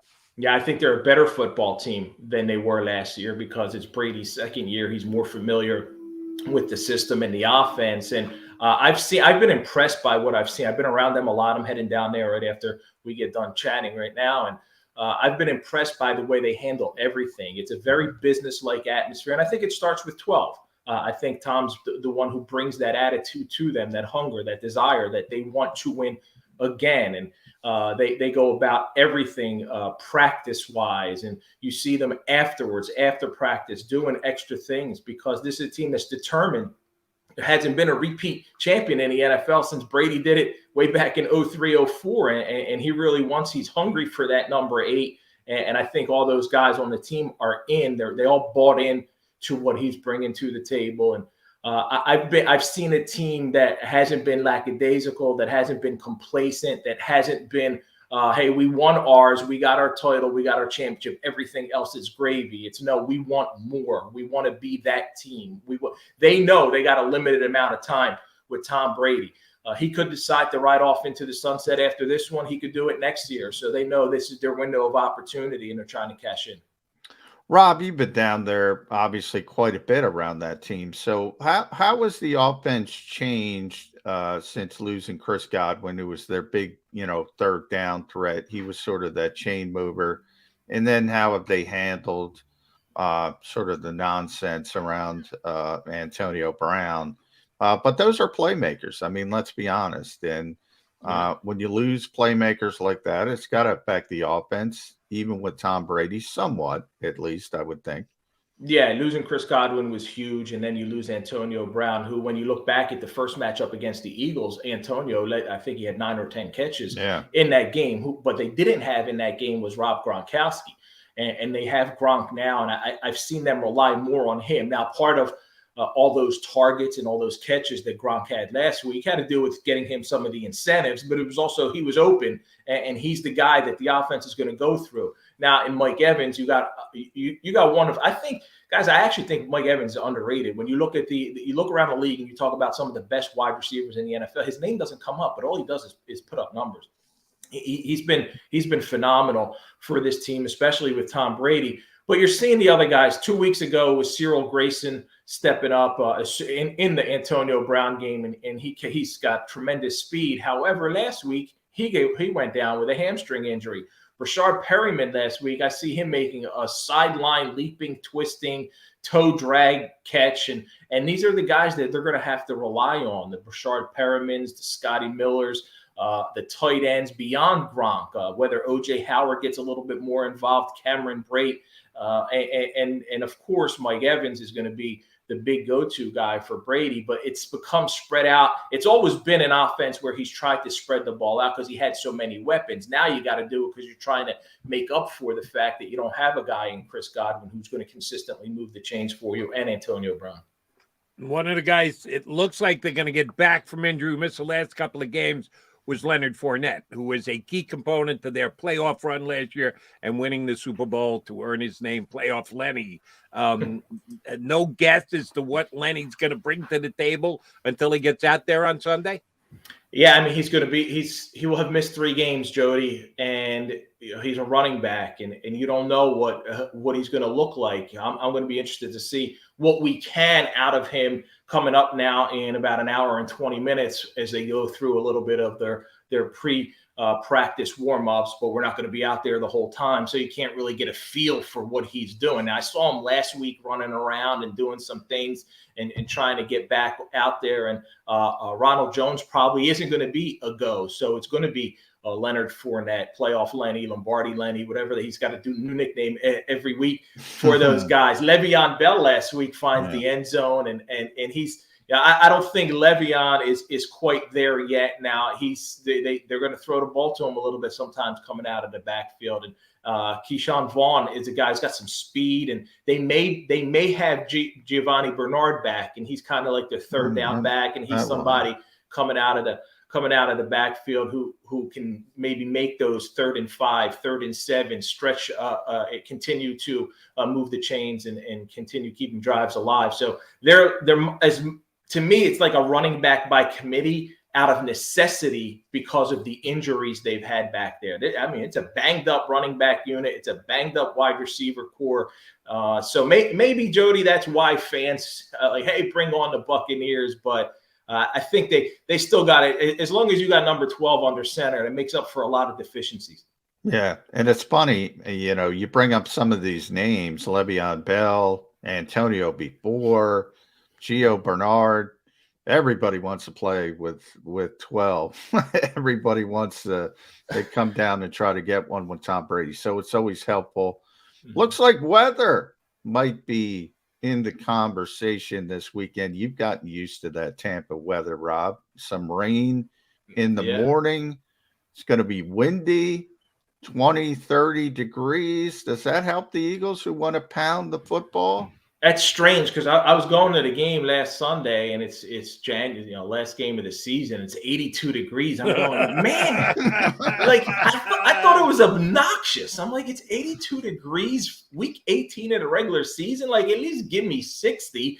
And here we are, playoff game, and we're going to have that 60, 62, but a little bit of the rain, a little bit of the wind. But here's the thing that I've learned down here in Florida. Whatever the forecast says isn't necessarily, it's not going to, it could tell you it's going to rain all day and you don't see any of it. You don't see a drop, or you see it for 5 minutes. But if you indeed do have some rain, some wind, if that's going to affect the passing game. Now, Tom Brady's played through these in Foxborough with New England. He knows how to handle what the wind's going to be like and all of that. I think he can deal with Florida weather compared to Gillette Stadium up at Foxborough. So I don't think it's going to impact him. But for the Eagles standpoint, hey, if it's going to make Nick Sirianni focus even more on running the football, especially if they get stopped early in the first quarter and things aren't going well, but he doesn't turn away from it and he sticks with it.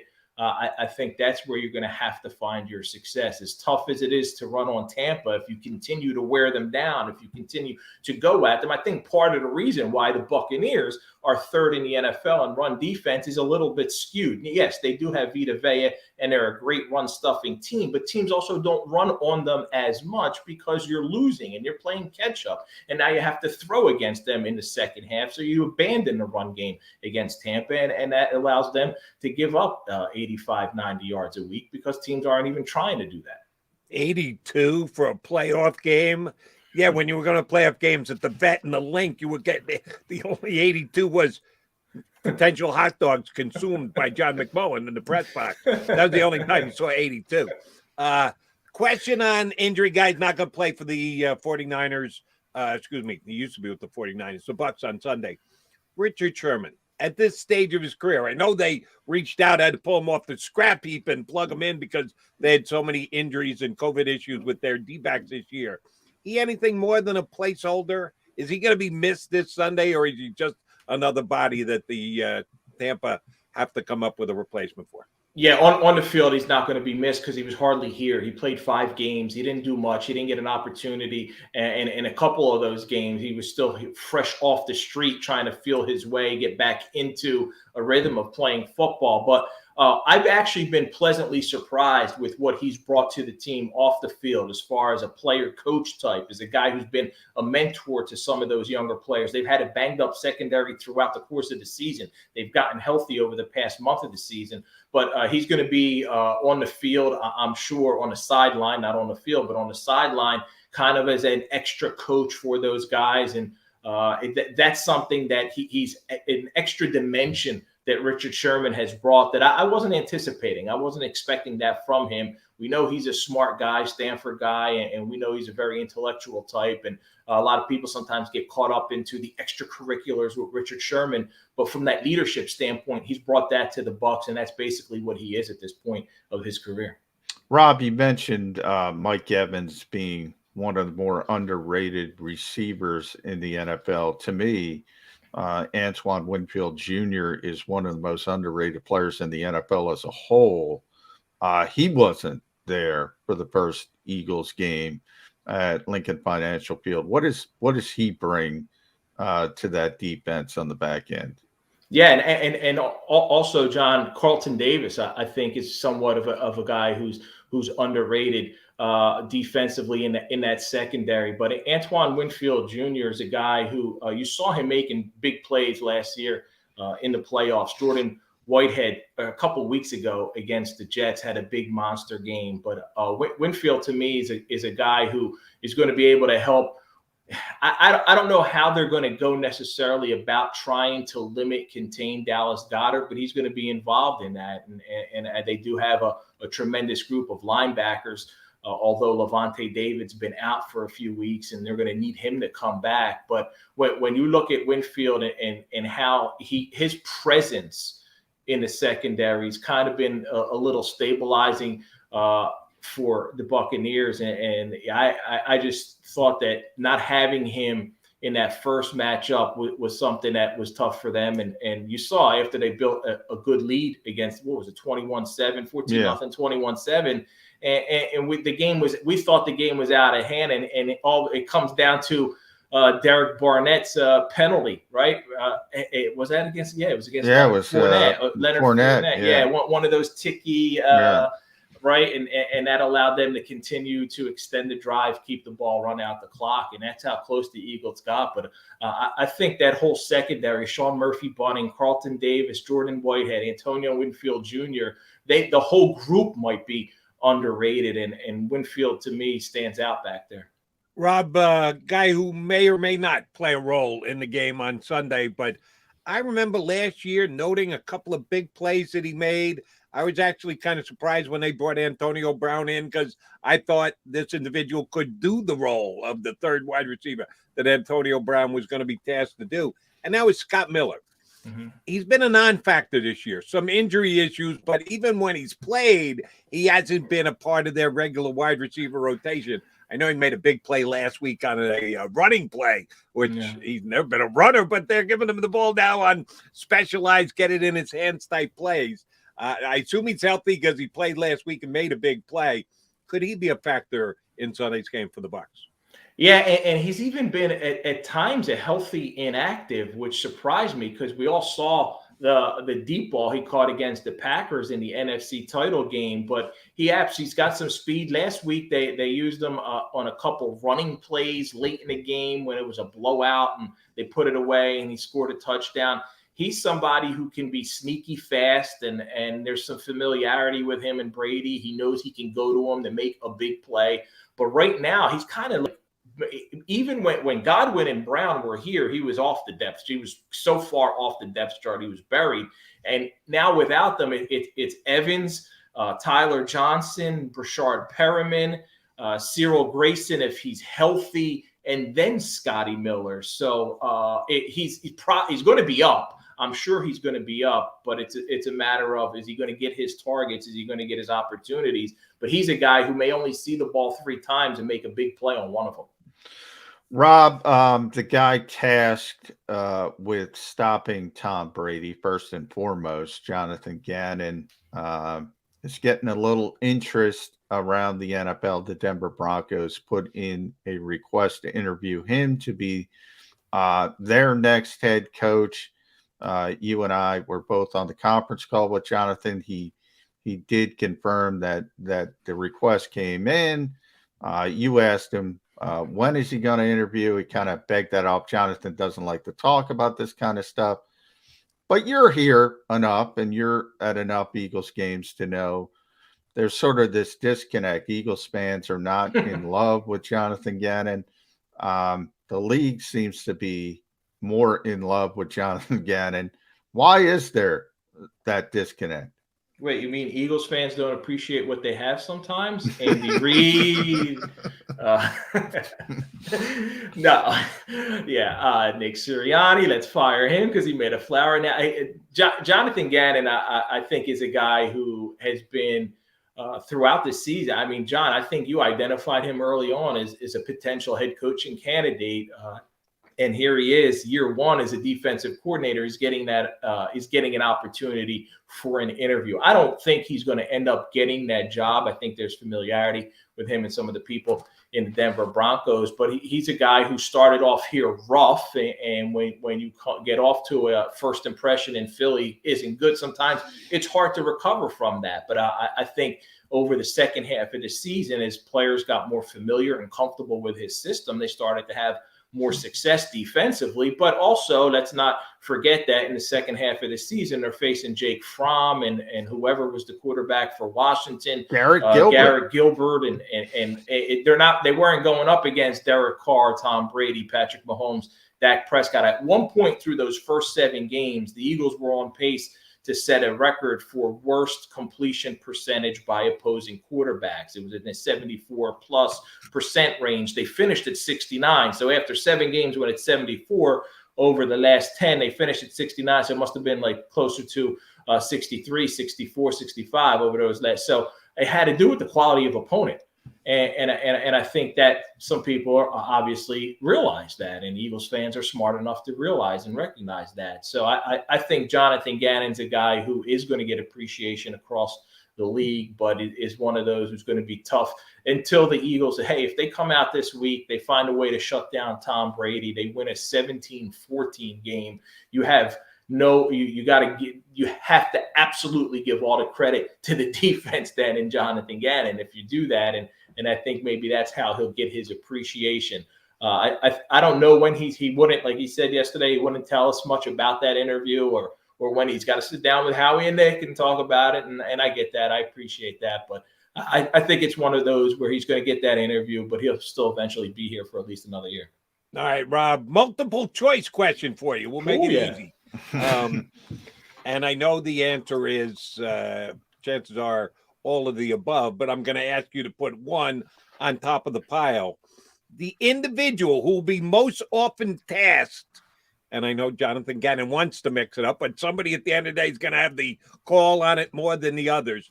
Most often tasked to try and stop Rob Gronkowski. Is it Avonte Maddox? Is it Rodney McLeod?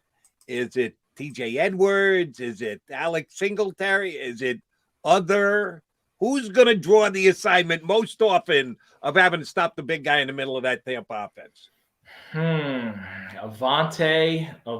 and TJ Edwards. I hope it's not Alex Singleton, because that can get ugly.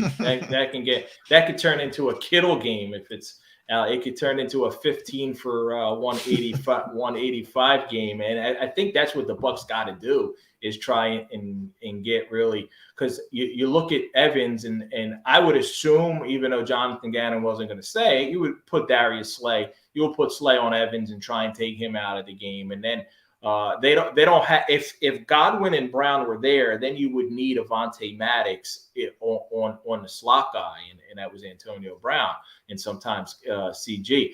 But in this case, you could probably free up Maddox to go on and try and you might have to double team Gronk at times. And I think they're going to run a lot of two tight end sets, Rob. Yeah, you're going to see a lot of 12 and 13 out of the Bucs on Sunday. Yeah, great. This is a Gronk game. This is a game where I think you look at the matchups, you look at the Eagles linebacker core, and that's a matchup that the Tampa's got to feel really good about. And I think we get Gronk today, and he won't say anything about that. He's kind of learned. He's been Brady-fied. He knows not to put anything out there. He knows not to say anything that's going to be bulletin board material. He'll praise the heck out of the Eagles defense, just like Tom Brady will and has already, and Bruce Arians and everyone else. But I think they got to be looking at that matchup. Who's going to stop Gronk? Whether it's Maddox, Singleton, Edwards, whoever the Eagles throw at him. The kitchen sink, he's going to have his time. Well, I think you're right, Rob. It's a Gronk game. If you look at it from the Eagles' perspective, offensively, what kind of game is it? Is it a Dallas Goedert game? Is it a Devontae Smith game? Or is it a Jalen Hurts game in the running game? Because that's the reason the Eagles sat Jalen Hurts in Week 18 against Dallas. They want him to be as close to 100% as possible to make sure he's that +1 in the running game. Do we need sort of an 80-yard Jalen Hurts rushing performance to be in this football game?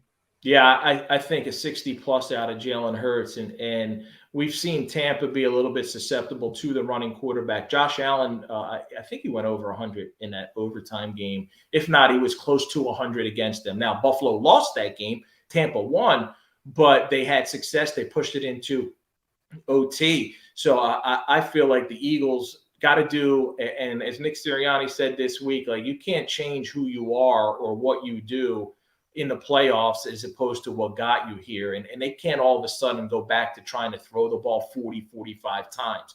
They think they're going to have Miles Sanders and a healthy stable of running backs. Jalen Hurts had that week off so he can run the ball 8 to 12 times and try and get those 60, 65, 70+ yards. And that, to me, that's the way that the Eagles have to attack this game and try and win this game. Even if you don't have success early in a football game, don't go away from it. Now, you may not have success early in a football game and look up at the scoreboard and be down 14-0 like they were the first matchup and they got away from it. But if you recall, in that first, they got back in it down 21-7 running the ball late in the game, in the third quarter, into the fourth quarter. And that's what they got to do. Hey, you got to get big plays. You got to get back in a football game. Sometimes Miles Sanders can pop off a 27, 28, 35-yard run or whatever it may be and get you back in the game. And I think they're going to have to rely on Jalen Hurts' legs here. And Dallas Goedert always, to me, is always somebody you're going to target heavily.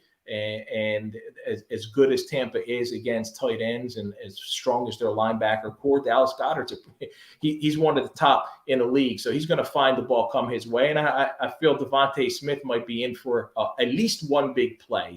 You got to try to get the ball to Devontae Smith because he can do so much with it. He's a guy who, and you get it to anywhere near him. We see him making leaping catch, tremendous catches, sideline grabs. And if you throw it up to him 10 times, I think he's going to come down in a 50-50 battle. He's going to come down with it more often than not.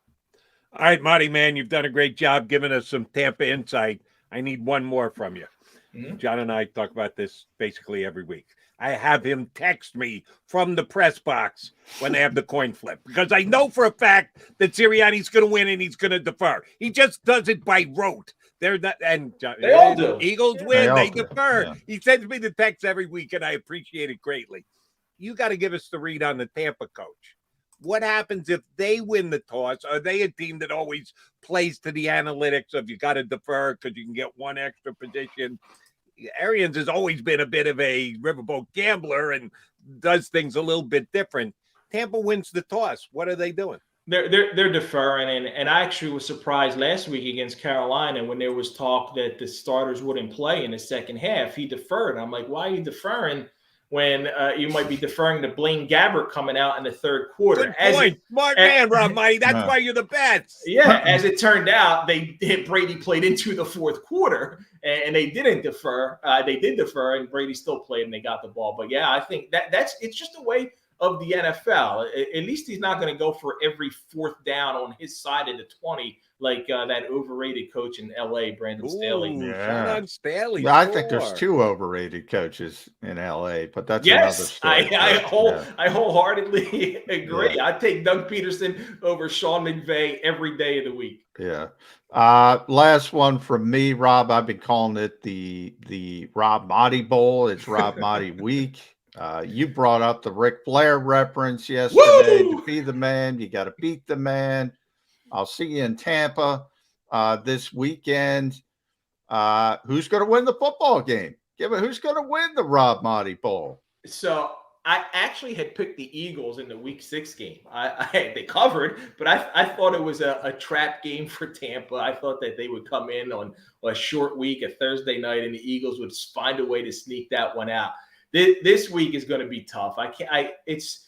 It wouldn't shock me if the Eagles stay close in this game and make it a field goal at the end. Ryan Suckup has to win a game coming back, where Tampa Bay still got some guys coming back, Leonard Fournette, Levante David, and trying to feel their way in their first playoff game. But you're going again. It's Jalen Hurts' first, as you said at the top, Jalen Hurts' first NFL playoff game against the guy who's playing in, what is it now? Number 46. Number 46. He's won 7 Super Bowls. He's the greatest of all time. I don't think he's just the greatest of all time in football. I think of any team sport, what Tom Brady's done at 44 to lead the NFL in passing and all those statistical categories this year. I believe he probably should be the MVP. I know Aaron Rodgers is close and they're right there, and it should be 1-2, and you can't factor in all the vaccine stuff that people are doing with A-Rod. But when you got number 12 back there at home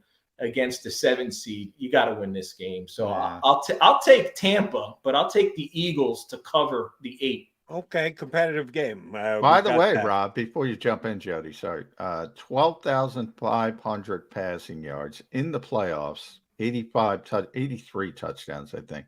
It basically 3 full seasons, 3 good seasons, and just playoffs for Tom Brady. So he's really 47 is what you're telling me. Yeah. It could be. Now you forced me to ask you one more question. I know that you've taken a national gig, so you got to fly to do your work these days, unlike just getting in a car and driving down to the NovaCare complex like you did for years. Doug Peterson going to make it easy on you? Just shoot down Alligator Alley to go talk to him, take over the Dolphins? Or is he going to be coaching a little further north that you're going to have to get on a plane to go talk to Dougie P? Yeah, I would like to see, Jody, I would like to see Doug in Minnesota. I would love to see if Doug can get that gig with the Vikings and see how when you give him Dalvin Cook, Justin Jefferson, who he didn't end up with 2 years ago, and got Jalen Reagor and Kirk Cousins for at least a season. I would like to see that. I don't know if Minnesota is going to go in that direction. Jacksonville's also somewhat attractive with Trevor Lawrence, but that they've always had they need a Doug Peterson because their culture is such a losing culture. It would be interesting to see what he could do in Miami with Tua. Would Tua be a Doug Peterson guy, or would he not be? Would he want to go in a different direction there? I do think he's going to get a job. The Chicago Bear job, he's going to interview there. My choice for Doug would be, I'd really like to see him in Minnesota, but I would certainly take him in Jacksonville or Miami so I can head on down there a whole lot easier. That's for sure. Make that trip a little easier on Rob Maaddi. Exactly. Give me something to root for. All right, Maaddi, man, as always, a great job. You can read him on Associated Press. Check out his syndicated show, Faith on the Field. Always a pleasure, Rob. Enjoy the game on Sunday. McMullen will buy you a free hot dog. I would, too, if I were there. Enjoy, bud. Thanks. Thanks, pals. Appreciate it. That is Rob Maaddi from the Associated Press here with us on Birds 365. All right, coming down the home stretch, J-Mac coming back right here on Birds 365. This is Joe Krause of Krause's Coats, inviting you to donate a slightly worn coat or jacket and help veterans stay warm this winter. Go to Krause's Coats on Facebook to help those who've served. Have a happy holiday.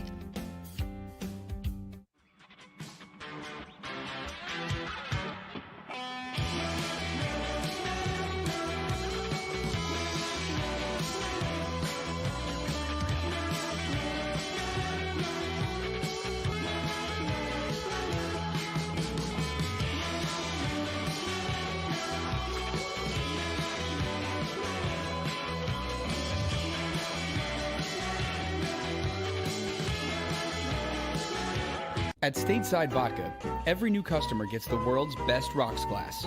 Free. What's that? A rocks glass? You're telling me that bottle is cut in half? You could say that. Holy shit. And you're telling me I can get one of these glasses for free? That's right. One free rocks glass per customer with each first-time purchase of Stateside Vodka. So good, it just disappears. The city of Philadelphia sparkles during the Christmas holiday season with an array of colorful light displays and illuminated Christmas trees, donated or installed for free by the talented electricians of IBEW Local 98. To learn more about who we are, what we do, and career opportunities at IBEW Local 98, visit us at www.ibew98.org.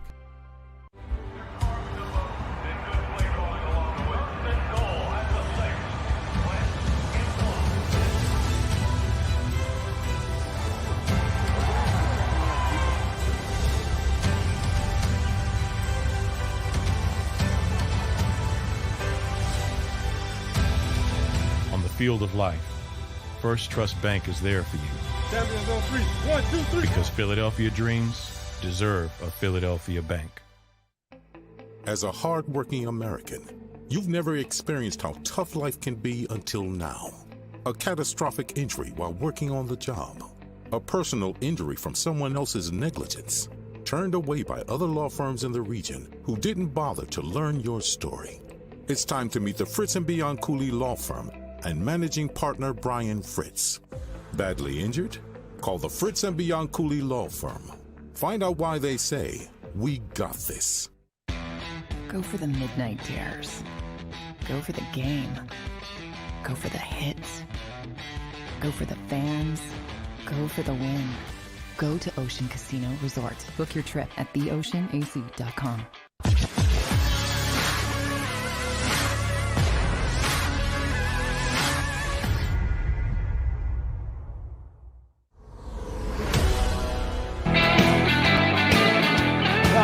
Picking on another episode, the 194th, as a matter of fact, of Birds 365. McMullen. Creeping up on 200. Yeah, we're getting close. End of next week, we'll log show number 200. But we got to get to next week, which means an Eagle game on Sunday, which we talked greatly about today, and we will do so again tomorrow.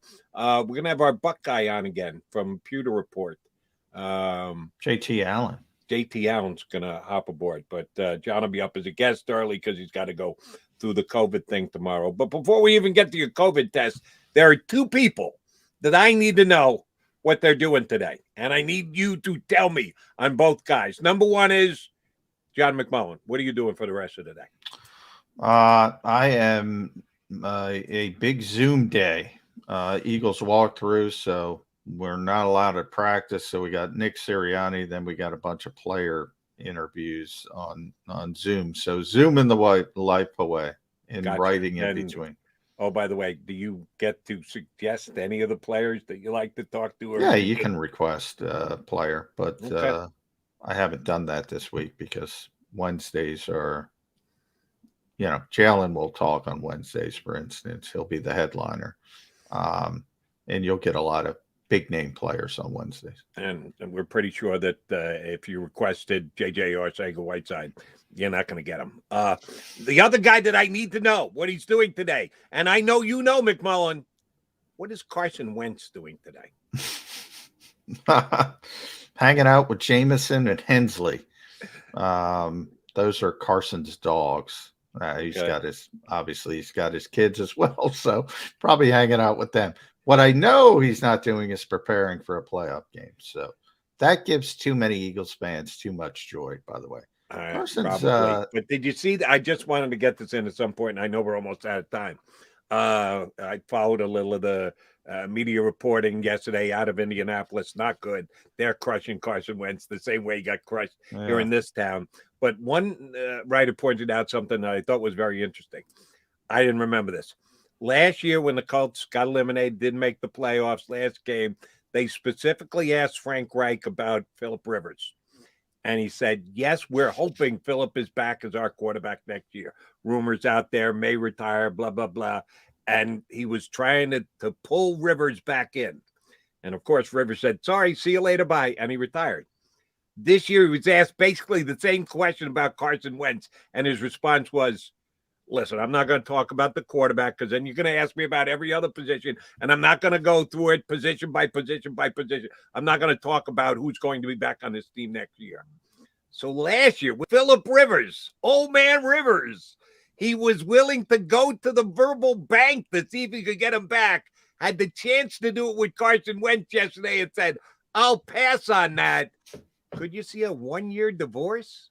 Could Carson be back out there on the open market this offseason? I think so. I think it's not that big of a hit. It's about $15 million, which, compared to the Eagles set the new precedent, it doesn't look nearly as bad as it once did. And I think he's proven. We talked about this a little yesterday on the show. Unfortunately, he's not what he once was from a physical standpoint. And I think the Colts know they don't have the long-term answer. And if you know that, you might as well go look for the long-term answer. But I say the same thing with Jalen Hurts here. Different circumstances, different situations. Doesn't mean you can get anyone better. But if you can, you have to explore those avenues. So there's no need to say he's our starting quarterback. He hasn't earned that in Indianapolis. If they can get better, they'll get better. And they should. We'll see how the Eagles get better with that key walkthrough they've got going today, and McMullen zooming his life away. We do want to once again thank everybody who came out the neck of the woods last night. Great turnout, good show they taped, playoff preview, good crowd who brought in over 800 coats, 811 coats that Krause's going to be able to donate to worthy causes, help people get through a tough winter weather. So again, thanks to all our JAKIB Media fans out there who came out last night to Neck of the Woods. Sorry I couldn't make it out to be on the air on WIP. Otherwise, John McMullen would have been my bodyguard. So I at least kept him from having that responsibility. Partner, we'll see you first thing in the morning tomorrow. You're up in guest status before COVID test. Let me put the jinx on him again. How many in a row have you passed? I don't know, but I'm a little worried because I'm out in the public too much this week. Yeah, I went to Monday Night Raw. You're going to blame the JAKIB Media family for Neck of the Woods? That's why you're going to test positive? Because you were out with the JAKIB Media fans? You're not really going there, are you? It was also WWE on Monday, so it could be. No, I'm not. Blame the WWE fans. Yeah. I got no problem with that one. Yeah, that sounds about right. I'm not. I'm blaming public. I'm not blaming fans. I'm blaming public. In general. Okay. Partner, I'll talk to you in the morning. All right. We'll be back here subscribe. In 22 hours on Birds 365. Have a great Wednesday, everybody. If you missed any of today's show on the JAKIB Media channel, listen to the podcast on your way home. Available on YouTube, Apple, and Spotify.